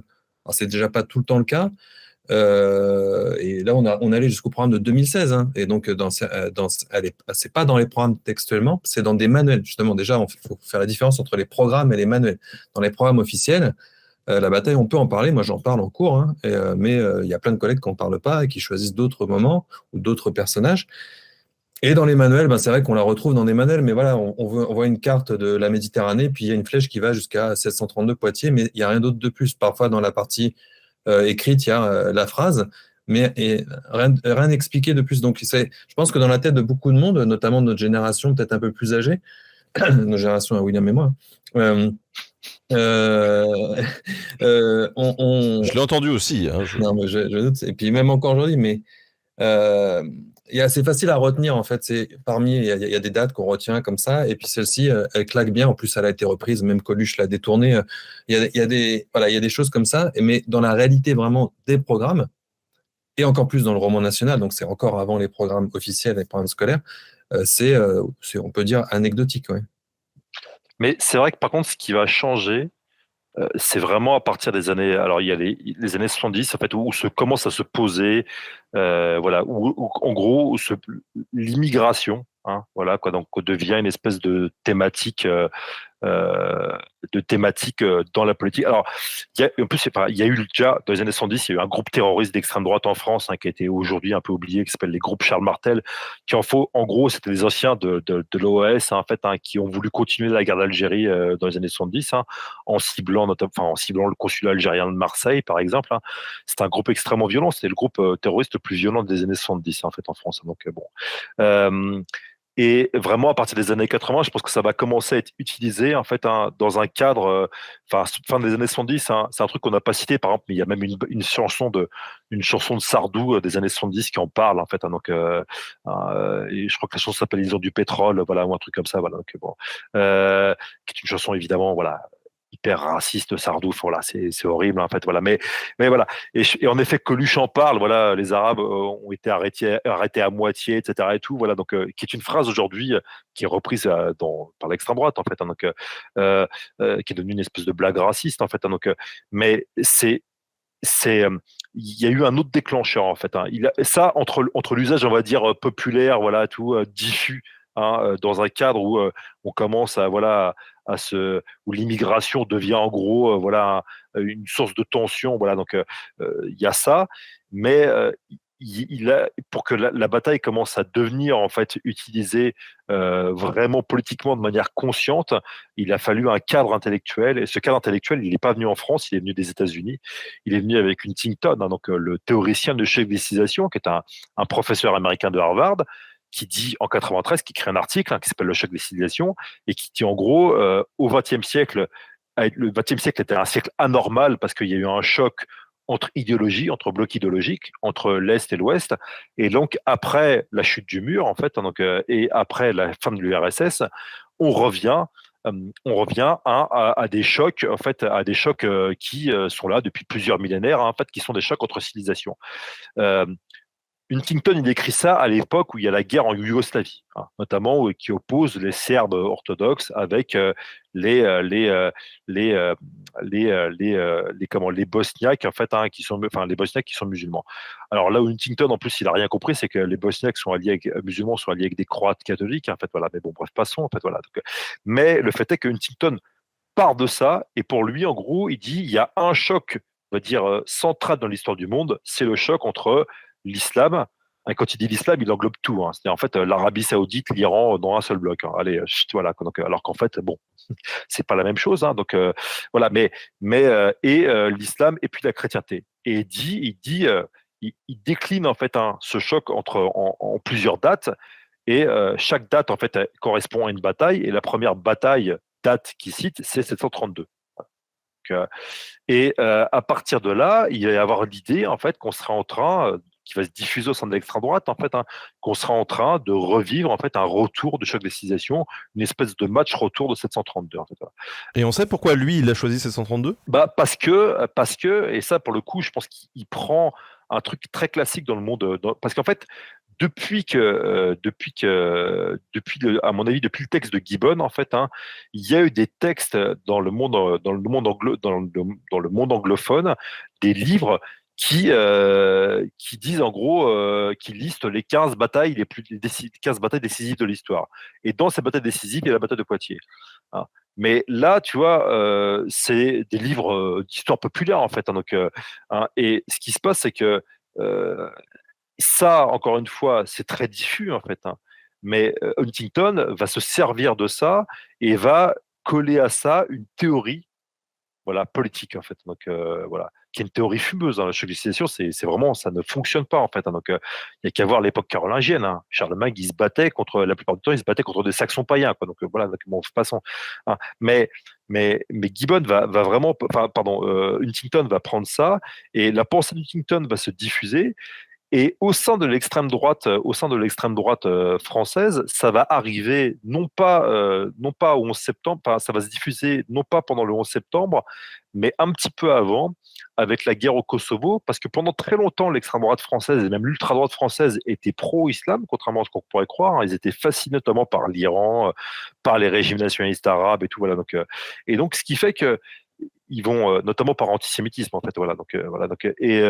Ils vont attendre quelques années en fait avant de s'emparer de la personne de Huntington. Mais vu que pendant la guerre du Kosovo, il y a des musulmans qui vont combattre les Serbes à nouveau, donc les musulmans kosovars, là, l'extrême droite française va commencer à se dire en fait, on a été trahis en fait depuis le début. En fait, les musulmans, ce sont des agents de la CIA. Je simplifie à l'extrême, mais c'est quasiment ça. Juste parce que le Kosovo a été aidé par l'OTAN. Était aidé par l'OTAN. Voilà, et derrière les États-Unis et l'OTAN, évidemment, selon cette extrême droite-là, il y a les Juifs. Il y a les Juifs, voilà. Voilà.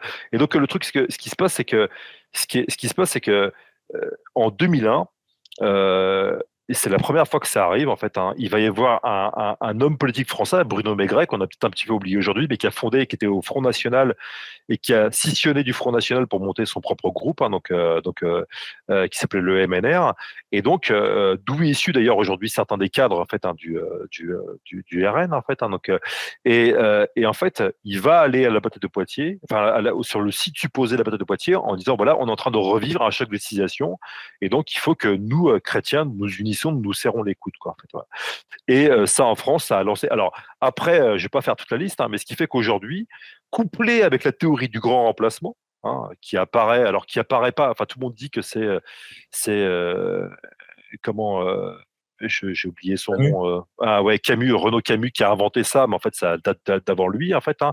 Mais il va y avoir cette idée que on sera en train de revivre une nouvelle bataille de Poitiers, sauf que cette fois, c'est pas des armées qui nous envahissent, mais c'est des vagues migratoires. Voilà, c'est des familles d'immigrants, en fait, hein, qui s'installent, voilà, quoi, donc, mais qui sont là, en fait, pour nous remplacer. Et ce qui fait que maintenant, il va y avoir, à partir, en couplant ces deux, entre couplant la théorie du choc de civilisation et la théorie du grand remplacement, qui sont des théories complémentaires, en fait, hein, donc, dans cette idée, voilà, dans cette idéologie d'extrême droite, eh bien, à partir des années 2010, il va y avoir notamment des terroristes d'extrême droite qui vont se réclamer directement de la bataille de Poitiers en disant voilà, on est en train de revivre, en fait la bataille de Poitiers, et donc il faut éliminer les musulmans ou éliminer leurs alliés, en fait. Hein, donc Breivik, le tueur d'Oslo en Norvège, il va faire référence à la bataille de Poitiers, mais aussi ça, Christophe en a parlé dans un article, dans une tribune qui est publiée.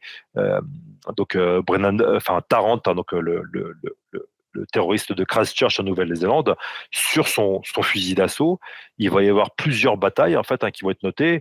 Il y a Battle of Tours, donc 732 Battle of Tours, c'est le nom de la bataille de Poitiers en anglais, mais il va y avoir aussi, par exemple, le siège de Vienne en 1683, et donc ça, c'est des dates qui sont citées par Huntington. Hein. Donc c'est là, en fait, où là ça acquiert, en fait, une nouvelle dimension. Là, c'est la bataille de Poitiers devient un événement mobilisateur, en fait. Hein, voilà, Juste, politiquement mobilisateur. J'ajoute à ça aussi, il y a le grand remplacement avec Clinton, et aussi la montée de l'islamophobie. Enfin, ça va ensemble. Et parce que maintenant, en fait, quand on entend parler de la bataille de Poitiers, c'est plus l'arrêt d'une invasion arabe, mais d'une invasion musulmane. Donc il y a ce glissement aussi entre arabes et musulmans. Voilà, donc c'est tout évidemment lié. Hein. En sachant en plus, là c'est un truc dans la post-phase, on a mis dans la post-phase de 2017, et c'est Christophe qui l'aime, enfin voilà, qui pour le coup connaît bien ce sujet-là. Il y a aussi l'autre pendant, hein, vu que l'extrême droite, on va dire occidentale, utilise ça, et ben l'extrême droite musulmane utilise ça, donc les islamistes l'utilisent, hein, donc, et les djihadistes. Hein. Ce qui fait maintenant on retrouve aussi la bataille de Poitiers dans certains discours de groupes islamistes, voire carrément dans certains discours au moins un discours. Là, justement, un islamiste qui a utilisé la bataille de Poitiers, qui a fait un cours, parce qu'il faisait beaucoup de cours avant d'être en cavale, beaucoup de cours qui duraient des heures sur Internet, c'est Hassan Iqiyoussen. Il fait une longue partie sur la bataille de Poitiers.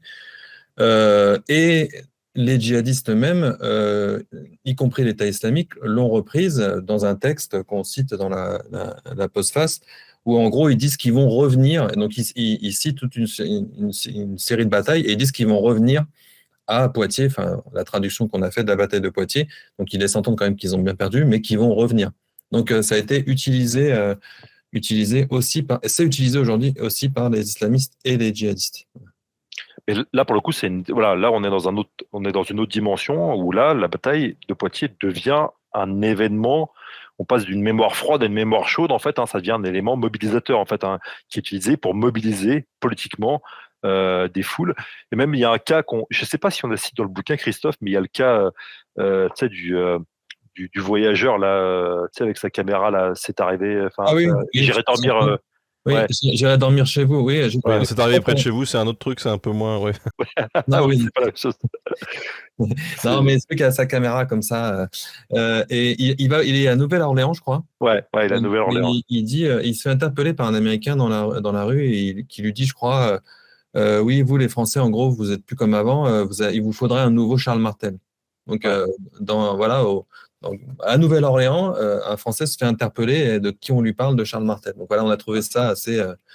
C'est à la fois une anecdote et en même temps c'est intéressant. Ouais, c'est significatif. Hein. Je pense que c'est quelque chose. Ouais, Et alors, dans ce débat-là, dans ce contexte-là, finalement, qu'est-ce que peut ou ne peut pas l'historien ? Parce que j'ai aussi cru comprendre que parmi les historiens, justement, il y a des points de vue différents, et il y a aussi débat sur cette bataille. En fait, pas tant que ça. Hein. Non, pas tant que ça. Il y a eu... Ouais. Nous, alors si on prend les historiens vraiment actuels, on va dire les historiens, hein, pas les. Oui. Voilà. Non, parce que voilà, il y a un livre qui est sorti il y a quelques années, en 2012, je crois, d'un romancier, on va dire, qui. Voilà, on en parle dans le nôtre, qui est un petit peu bancal. Il y a eu d'autres livres, mais on va dire des historiens, même des universitaires, notamment comme Philippe Sénac, dont on a parlé, ou Françoise Michaud qui a travaillé avec lui, ou Pierre Guichard qui est décédé, mais qui a aussi travaillé, qui est un spécialiste de l'Espagne islamique. On est à peu près tous globalement d'accord. Il y a parfois un petit peu débat. Alors, je voulais en parler tout à l'heure, mais dans la chronique mozarabe, il y a l'emploi du terme européen et du terme arabe. William a dit il n'y a pas de côté religieux, c'est pas les chrétiens contre les musulmans. Mais vous avez des historiens comme Pierre Guichard et Philippe Sénac aussi, qui se posent la question du côté, entre guillemets, civilisationnel. C'est-à-dire qu'il y aurait quand même peut-être, mais pas sur des bases religieuses comme Huntington, peut-être à l'époque du chroniqueur mozarabe, une espèce de vision du monde avec d'un côté les Européens, donc les Europenses dans la chronique mozarabe, et de l'autre les Arabes, les Arabesques, ils les appellent aussi les Ismaélites, alors que les Européens sont les gens du Nord ou les gens d'Austrasie. Voilà, et donc il y a débat là-dessus, et éventuellement sur l'invasion, mais l'invasion c'est vraiment, voilà, je crois que c'est Pierre Guichard qui disait, bon, voilà, peut-être que les raids auraient, au bout du compte, pu servir à d'éclaireur, on va dire, à une éventuelle, peut-être future invasion. Mais voilà, c'est très, très. S'il y a débat, c'est sur ces marges-là, mais sur le gros de la bataille et sur en fait le fait qu'elle soit décisive ou pas, là-dessus, on est tous d'accord. Hein. J'en ai parlé encore avec Sénèque il n'y a pas longtemps, et voilà, il dit qu'il n'y a pas de. S'il y a des désaccords, c'est à la marche, quoi. Il y a en fait ce que les historiennes et les historiens peuvent en fait, hein, c'est en parler, quoi, tout bêtement, quoi, en parler comme on fait ce soir. Il y a un truc à ne pas faire, ça on pourra en parler aussi, mais on veut pas charger la barque avec quelqu'un qu'on quelqu'un qu'on aime bien, quoi, en fait, hein, euh, mais mais c'est atténuer la bataille, en fait, hein. Ça, c'est un truc, en fait, c'est une espèce de tentative en disant, voilà, c'était, en fin de compte, la bataille, c'était pas grand-chose, ou oui, mais c'était aussi l'occasion d'une rencontre entre cultures. Non, non, non, ils se sont mis dessus, voilà, point, quoi, en fait, hein. C'est pas, voilà, quoi, faut arrêter, quoi. Donc, voilà, il faut juste remettre la bataille dans son contexte et en parler. Christophe, je sais que, voilà, il en parle aussi, il est prof au collège, il en parle avec ses collégiens, voilà. Donc c'est pas, il faut en parler de manière sereine et dégonfler un peu la baudruche, quoi, quelque part, quoi. Donc voilà, c'est juste ça, quoi, en fait, hein. C'est la seule chose. Et puis quand il y a des usages politiques qui débordent, eh ben, il faut intervenir. Il faut que les médias aient l'intelligence, ils n'ont pas toujours, de faire intervenir des gens qui connaissent le sujet et voilà, et qui laissent pas des gens dire n'importe quoi. C'est tout, c'est aussi bête que ça. Mais franchement, là-dessus, je pense que c'est ça qu'on peut. Et puis après, bon, voilà, après c'est aux gens de s'en emparer, d'en discuter, de lire aussi. Il y a plein de questions qui se sont accumulées depuis le début de l'émission. Par exemple, tout à l'heure, vous disiez que sarrasin, en fonction de l'époque, ça n'avait pas forcément la même signification. Vous connaissez l'origine du mot sarrasin ? Ça, c'est débattu. Je me rappelle, c'est dans le bouquin de John Toland, en fait, hein, qui s'appelle Les Sarrasins. L'étymologie n'est pas hyper claire. Ce serait, je sais pas, je me rappelle plus, Christophe, c'est le peuple de la tente. Ouais, le peuple de la tente, ce serait. De la tente Tente, hein, évidemment. C'est pas, voilà, du désert des Bédouins. Du désert, voilà, ouais. Un petit peu ça.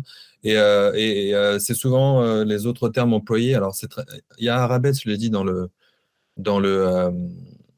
ce qui concerne la chronique mozarabe, mais pour les sources plutôt orientales, on va dire byzantines, pour faire simple, ils emploient le terme sarrasin, mais ils emploient aussi le terme ismaélite ou agarien, de Agar, la servante de. Donc ça va être la mère d'Ismaël, etc. Donc c'est pour désigner les Arabes, mais il y a encore débat un peu sur. Il y a des mots comme ça de l'époque, c'est comme Al-Andalus, par exemple. Voilà, le nom de l'Espagne islamique, on ne sait pas trop d'où ça vient. Sarrasin, c'est un petit peu le cas aussi. Mais ça, on renvoie pour les détails, et puis enfin les détails et tout le reste. Effectivement, le livre de John Toland en parle vraiment bien, et puis il parle de tous les usages des sarrasins, voilà, qui dépassent justement ce qu'on entend nous par sarrasin aujourd'hui, comme le disait William tout à l'heure. Quelqu'un qui dit martel avec un bonus plus 5 à deux mains, il se battait avec un marteau à la Mjolnir, ou ça n'a rien à voir ? Non, ça c'est une invention plus tardive dans certaines sources où on dit qu'il frappait il frappait ses ennemis comme un marteau frappe sur l'enclume, un truc comme ça. Voilà, donc c'est une image en fait. Hein, voilà, donc c'est un peu, toi, encore une fois, pour faire une référence viking, c'est un peu comme un kenning quoi, en fait. Hein, donc tu vois, c'est qui a été qui a été retranscrit par la suite en disant ah mais en fait Charles Martel se battait avec un marteau. Bon alors manque de peau en fait, ce qui est assez marrant c'est que même dans l'imagerie en fait, hein, donc du 19e siècle, ils sont pas certains en fait, hein, donc alors la plupart des peintures ou des gravures le montrent avec une hache par exemple, hein, parce que la hache c'est la francisque, donc c'est l'arme des francs quoi, donc voilà. Donc ouais, non, alors il y a Michelet qui comme lui est parti, il est parti en live quand il écrit, il parle de la bataille de Poitiers. Il dit oui, en fait, c'est la preuve en fait, hein, que vu que Charles Martel pillait des églises et qu'en fait il utilisait un marteau, c'est un preuve en fait, c'était une preuve qu'il était païen en fait, hein, et donc c'est une référence très claire au marteau de Thor quoi en fait. Hein. Voilà, donc Michelet là, il est parti loin quoi. Donc voilà, donc et je pense que Michelet, ça, encore une fois, il faut comprendre ça dans le contexte. Michelet, c'est un anticlérical et tout, donc c'est une manière d'enlever au Cateau, en fait, hein, de son époque, notamment à Châteaubriand, une des victoires dont Châteaubriand se réclame. Voilà, donc voilà, il y a plein de trucs. Voilà, c'est bon, voilà, il ne se battait pas. En tout cas, ce qui est certain, c'est qu'il ne se battait pas avec un marteau. Voilà, donc. Tiens, tout à l'heure, on parlait j'y repense, mais on parlait de la fameuse légende noire avec le tombeau de Martel et le fameux dragon qui serait sorti. Si on évoque un dragon, c'est pour justement le rapprocher métaphoriquement de ce qu'il devrait l'opposer dans cette légende à la chrétienté ou pas, vu que le dragon représente souvent les païens qu'il faut convertir. Ouais, mais c'est la référence biblique là. Hein. C'est le dragon de l'Apocalypse en fait. Hein. Donc voilà, ouais, c'est des références bibliques, c'est la référence biblique en fait. Donc voilà. Encore une fois là, c'est comme voilà, quand on lit des textes comme ça, des textes des textes des vies de saints en fait. Hein. Donc les références, c'est des fois d'abord comprendre les références bibliques en fait. Hein. Donc c'est des gens qui parlent en fait, hein, le langage de la Bible. Hein. Donc voilà, c'est une référence au paganisme, enfin au malin quoi en fait, hein, au mal, à l'enfer. On a Prince Inouji, je crois, qui nous dit bonsoir, je sors de l'ombre, je suis enseignant. Je serais curieux de connaître le point de vue des intervenants sur la nouvelle approche de cet événement dans le fameux roman national. Comprennent-ils qu'on ne l'évoque plus comme à mon époque, comme Charles Martel arrête les Arabes à Poitiers en 732? La question est vaste, elle concerne le rapport de l'éducation nationale à cette date. Merci d'avance si vous prenez le temps d'y répondre. Bah, c'est un peu ce que j'ai dit tout à l'heure. On est d'une génération qui a entendu un peu répéter cette phrase en 732, Charles Martel arrête les Arabes à Poitiers. Mais on a fait, après notre travail d'historien, on est allé voir vraiment les sources, et pas que des témoignages. Dans notre entourage, c'était pareil, hein, on avait entendu cette phrase, mais en gros, les gens, comme beaucoup de dates qu'on apprend par cœur, ne savent pas vraiment à quoi ça correspond. Et on s'est rendu compte, ce que je disais tout à l'heure, que dans les programmes, en tout cas les programmes, on va dire à partir des années 70, on est revenu là-dessus, c'est présent régulièrement dans quelques programmes et surtout dans les manuels. Donc les manuels, ce sont des éditeurs qui décident de faire des manuels. Hein. Aujourd'hui, c'est pas, et ils suivent les programmes, mais ils peuvent aussi. Il y a plein de choses qu'il y a dans les manuels qu'il n'y a pas dans les programmes, et parfois inversement aussi. Et que cette phrase revient, ou sur la carte, les cartes qu'il y a dans les manuels, on voit là une flèche qui va jusqu'à 732 Poitiers, mais que ça va pas plus loin que ça en fait. Donc c'est pas que ça n'a jamais été vraiment. On l'a dit tout à l'heure pour ce qui est du roman national traditionnel. Donc deuxième partie 19e, début 20e, on va dire, et là elle est très peu présente. Et pour la suite, c'est ce qu'on est, voilà, les programmes scolaires, qu'on n'est plus vraiment dans le roman national, a priori, même s'il y a des tendances roman national dans les programmes scolaires, en particulier en primaire, c'est un peu moins le cas quand même dans le secondaire. Bah, la bataille, voilà, à part apprendre par cœur en primaire ce que c'est, et encore pas partout, apprendre cette date, comme on apprend parfois le baptême de Clovis ou le couronnement de Charlemagne.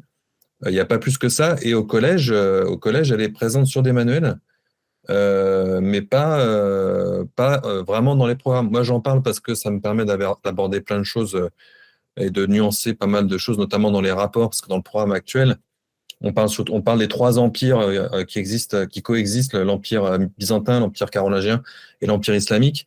Et donc, la bataille de Poitiers, c'est un moyen de montrer justement que, voilà, que tout ce qu'on a dit de tout le long, hein, que c'est pas des blocs, que ça peut s'entrechoquer, mais aussi se mélanger, etc. Mais voilà, c'est pas, elle est pas retirée des programmes puisqu'elle n'y a jamais vraiment été. Et à part cette phrase qu'on pouvait retenir en primaire et dans quelques manuels, mais elle n'a jamais eu la place qu'on pense, même nous. Hein. William l'a dit au tout début, il a dit qu'on avait été étonnés. On pensait voir la bataille de Poitiers partout dans les programmes, y compris les programmes de la Troisième République, la Vis et compagnie. Mais en fait, non. Donc, c'est vraiment une idée reçue. Voilà, comme c'est facile à retenir, comme il y a eu des blagues dessus, comme il y a eu plein de choses ensuite, on a l'impression qu'on a tout le temps entendu ça. On a peut-être entendu la phrase, effectivement, ça, sûrement, mais c'est jamais allé plus loin et ça n'a jamais eu la place dans le roman national qu'on pense qu'elle a pu avoir. Ouais, c'est vrai que c'est étonnant. Il y a Youssef qui nous demande si l'Église moderne a un avis sur cette bataille. Franchement, pas que je sache. Moi, j'ai jamais entendu. Non. J'ai jamais entendu le pape déjà, mais même des évêques ou même des évêques du coin en parler. Non, ça me dit rien du tout. Même des catholiques intégristes d'ailleurs, ça me dit rien. Comme ça, non. C'est vraiment, je pense que là, au niveau ecclésiastique, c'est quelque chose qui n'est pas du tout utilisé. Ce serait intéressant à creuser, mais c'est vrai que j'ai pas de... Tu vois, par exemple, moi j'ai fait un article pour Retro News sur l'usage de l'image des croisades pendant la conquête de l'Algérie. C'est les croisades qui sont mobilisées. Donc même pendant la colonisation de l'Algérie, c'est les croisades qui sont mobilisées, c'est pas la bataille de Poitiers, quoi. Donc tu vois, non, franchement, c'est quelque chose, à mon avis, peut-être, je sais pas, faut peut-être dans un bulletin paroissial je sais pas, quoi, mais bon, mais voilà, quoi. Je vois pas j'ai vraiment pas dans mes recherches, dans nos recherches, on a. Non, ça me dit rien du tout. Hein. On n'a rien vu de. Ouais. Je pense que s'il y avait eu un truc de quelqu'un vraiment d'important, que ce soit le pape ou même un évêque en France ou ailleurs, on l'aurait vu passer. Hein. Mais bon, si quelqu'un a une info, ça nous intéresse. Ouais. Est-ce que la bataille de Poitiers a été un facteur aggravant la stabilité socio-économique de la péninsule ibérique ou pas du tout ? C'est compliqué. Sans doute que ça a eu un... Alors, surtout pour l'instabilité politique, en fait, parce que déjà, le gouverneur a été tué, donc c'était déjà un petit peu... J'ai dit rapidement tout à l'heure, mais après la conquête, donc autour de 711, 718, on va dire, déjà, les conquérants ont vite été rappelés à Damas parce qu'ils commençaient à faire de l'ombre au calife. Et puis, voilà, ils ont disparu rapidement.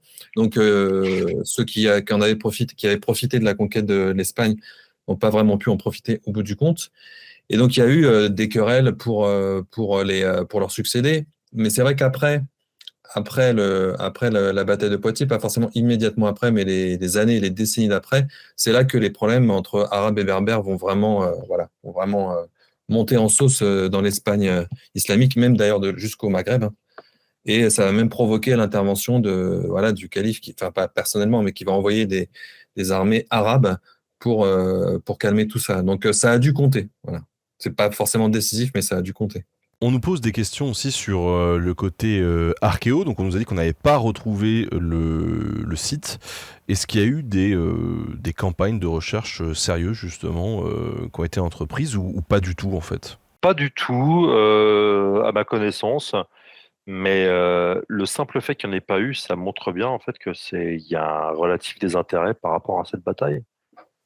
Voilà quoi, il y a eu pendant très longtemps, parce qu'il y a voilà quoi, quand on prend par exemple des batailles comme je sais pas Alésia, des campagnes de fouilles, il y en a eu un paquet quoi.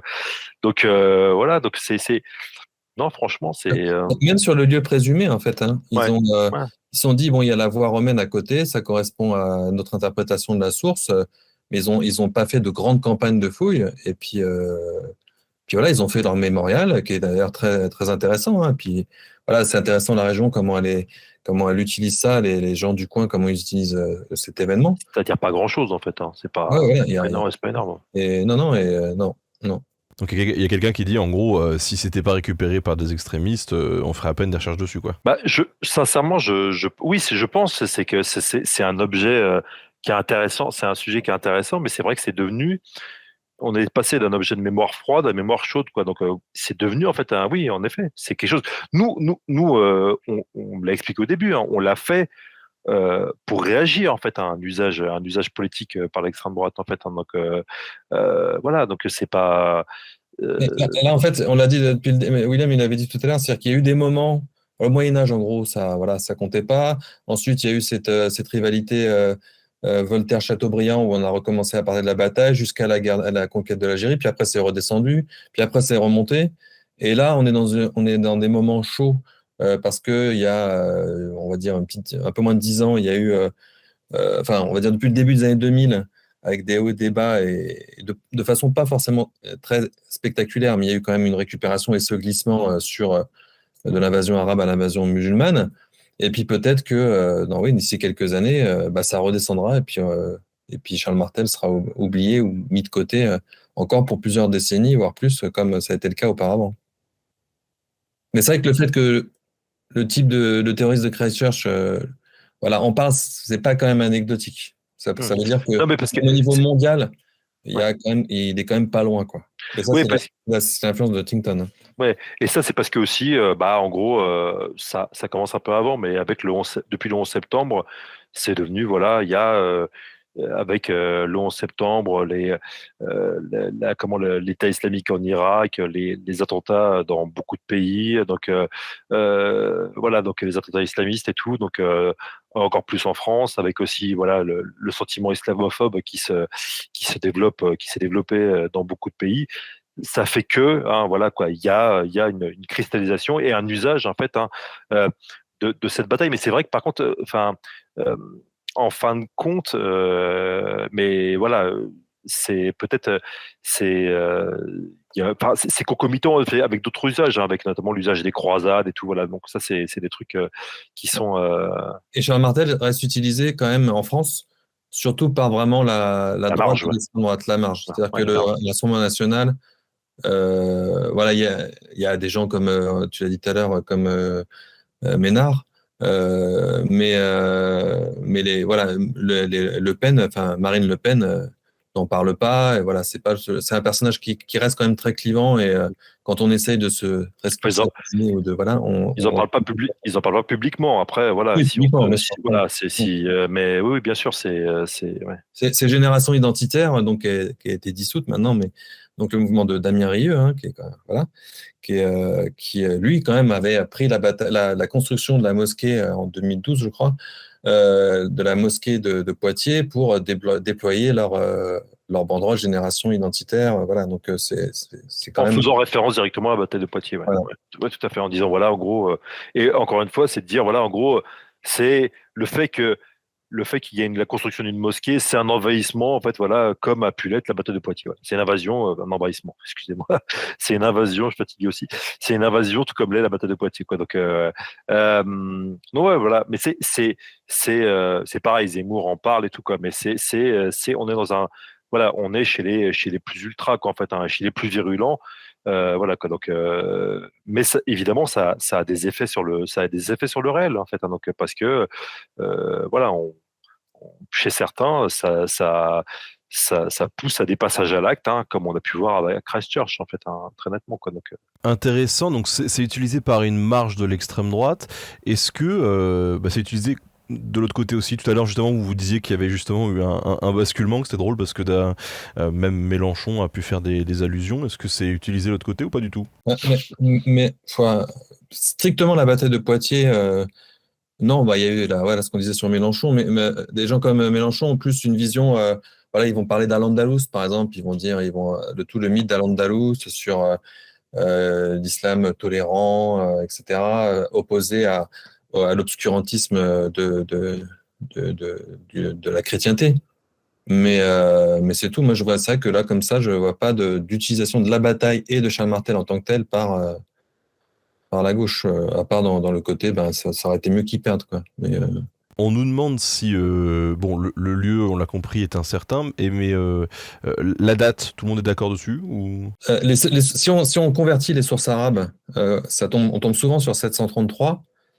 Mais là, nous, on fait confiance à Philippe Sénat, qui est la majorité des historiens. Maintenant, il la fixe, enfin, il calcule, il recoupe la plupart des sources qu'ils ont, et ils disent, en gros, c'est fin octobre 732. Voilà. Ouais, après, si c'est début 733, enfin, ça, c'est le genre comme on sait déjà pas où ça se passe, voilà, on est dans des périodes du Moyen-Âge où il y a très peu de sources et il y a beaucoup d'événements qui sont difficiles à dater. Je parle même pas plutôt du baptême de Clovis, etc., hein. Voilà, il y a quand même des événements dont les dates font encore plus débat. Donc là, on est peut-être à un an près, quoi, peut-être 732, 733. Alors tout à l'heure, vous disiez que le rôle de l'historien, c'est justement de parler de ces événements-là et de pas les minimiser, mais en tout cas de se confronter à ces événements-là et à l'utilisation qui en est faite. Là, vous ressortez le bouquin, c'est une réédition, mais du coup, vous commencez à avoir un petit peu de recul dessus. Alors, je sais que c'est toujours très compliqué de juger sa propre œuvre, ou voilà, mais est-ce que vous pensez, vous, que votre bouquin a pu calmer certaines ardeurs ou éviter de récupérer trop frontalement parfois le truc en se disant oulala, si j'y vais pour le récupérer, peut-être que je serai moins crédible avec ce qui est sorti. J'ai l'impression que les historiens de garde, peut-être, voilà, ont plus infusé, ça a peut-être eu plus d'influence, on va dire, voilà, limité quand même, mais quand on discute quand même sur, alors moi, ce que je trouve important, alors l'avis du public, c'est important, mais je me dis où c'est intéressant ce qu'on a fait, c'est que dans les spécialistes de l'histoire de l'islam médiéval ou un peu plus largement, j'ai parlé de Sénac tout à l'heure, mais il y en a d'autres, les retours qu'on a sont quand même très positifs. On avait été relu par Françoise Michaud, qui est une grande historienne aussi, spécialiste de l'islam médiéval. Il y a aussi des gens spécialistes comme Dumézil, des gens comme ça, des spécialistes de l'autre côté, on va dire. Donc, on se dit qu'on a quand même fait quelque chose de correct, qui a pu peut-être infuser, mais c'est difficile de quantifier. Par contre, on a réfléchi sur ce qu'on a fait. C'est pour ça qu'il y a eu la postface. C'est pour ça qu'il y a eu aussi la nouvelle édition où là-dedans, ça a été beaucoup récupéré. William en a un peu parlé tout à l'heure, où on a aussi essayé de faire de l'Uchronie, parce que ça, c'est le grand truc. Voilà, qu'est-ce qui se serait passé si Charles Martel avait été tué à la bataille? Et ça, c'est intéressant de voir, de réfléchir là-dessus pour montrer comment les historiens travaillent sur l'Uchronie ou l'histoire contrefactuelle. Et pour répondre justement à ceux qui disent encore aujourd'hui, quel que soit le bord politique, si ça, voilà ce que ce serait aujourd'hui le monde si ça s'était passé différemment. Donc, voilà, on espère que c'est lu, mais comme tous les genres. Enfin, il y a des classiques en histoire, on n'en fait pas partie, mais il y a des succès d'édition récemment, comme l'histoire mondiale dirigée par Boucheron et d'autres. Mais c'est une petite pierre et voilà, je pense que c'est sur ce sujet précis en tout cas, on a fait ce qu'il fallait. Ouais, je pense que oui, c'est bien résumé. Enfin, je pense qu'on a. Après, il y a toujours des un livre d'histoire, il est jamais parfaitement complet. Il y a toujours des manques. Voilà, je pense que c'est. Un manque, excuse-moi, un manque qu'on a, enfin un manque, mais ça on sait pas vraiment, on nous l'a pas forcément dit, mais j'avais discuté notamment avec une historienne que vous connaissez ici, Anise Neff. Elle disait, ce serait bien, mais nous on y a pensé aussi, d'avoir du côté arabe en fait, parce que vraiment du côté algérien, parce qu'il y a un auteur, je peux citer son nom, Salah Gemrich, donc qui a écrit un ouvrage sur la bataille de Poitiers qu'on a un petit peu, voilà. C'est pas un ouvrage exceptionnel, loin de là, il a beaucoup, beaucoup de défauts. Mais ce qui est intéressant, c'est qu'il a mené un point de vue, on va dire maghrébin, pour faire simple, sur la bataille. Et c'est vrai que ça, on aurait aimé plus creuser de ce côté-là. En fait, il y a peut-être, notamment en Algérie, parce que dans les écoles en Algérie, est-ce qu'on aurait trouvé des choses? Ça, j'en sais rien, mais on a eu même des gens dans les rencontres en librairie, des gens qui étaient d'origine algérienne, etc., qui nous ont dit qu'ils avaient entendu ça à l'école et donc qu'ils le prenaient évidemment différemment. Il y a Majid Cherfi, l'ancien de Zebda, qu'on a parlé aussi. Donc d'avoir ce point de vue-là et mais alors, c'est intéressant. Majid Cherfi parlait de son expérience à l'école en France, en fait. Hein, donc, oui. Mais bon, en tant que il y a les. Non, mais après, à mon avis aussi, c'est vrai ça, mais néanmoins, vu que par exemple en Algérie, tu vois, il y a quand même la presse, une grande partie de la presse une partie de la presse qui est en français. S'il y avait eu quelque chose qui était sorti, tu vois, s'il y avait un usage politique très fort de cette bataille-là, ça serait sorti dans la presse francophone. Tu vois. Donc à mon avis, voilà quoi, c'est pas voilà, donc je pense que c'est pas si c'est pas si utilisé que ça. Ça mériterait qu'on s'y intéresse. Après voilà quoi, je pense que bon c'est pas non plus je pense que c'est pas non plus extraordinairement présent. peut-être que je me trompe, hein, mais j'ai pas l'impression, quoi. Donc là, tu vois, par exemple, juste un truc tout bête en fait, hein, juste avant l'émission, moi j'ai regardé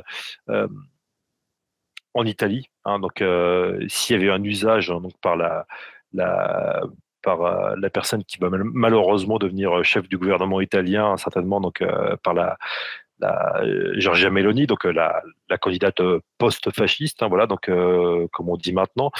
Je sais pas pourquoi on met un poste, hein, mais bon, de toute façon. Mais quoi qu'il en soit, moi j'ai rien trouvé, quoi. Donc voilà, à mon avis, c'est chaud, c'est une figure chaude qui est employée dans des milieux d'extrême droite très radicaux. Voilà, donc ça c'est une évidence. Maintenant, je pense aussi que le fait que voilà quoi, il y a un bouquin comme le nôtre, ça fait une pierre en fait, hein, dans l'édifice, en fait, hein, dans le barrage qu'on peut mettre à ce genre de délire.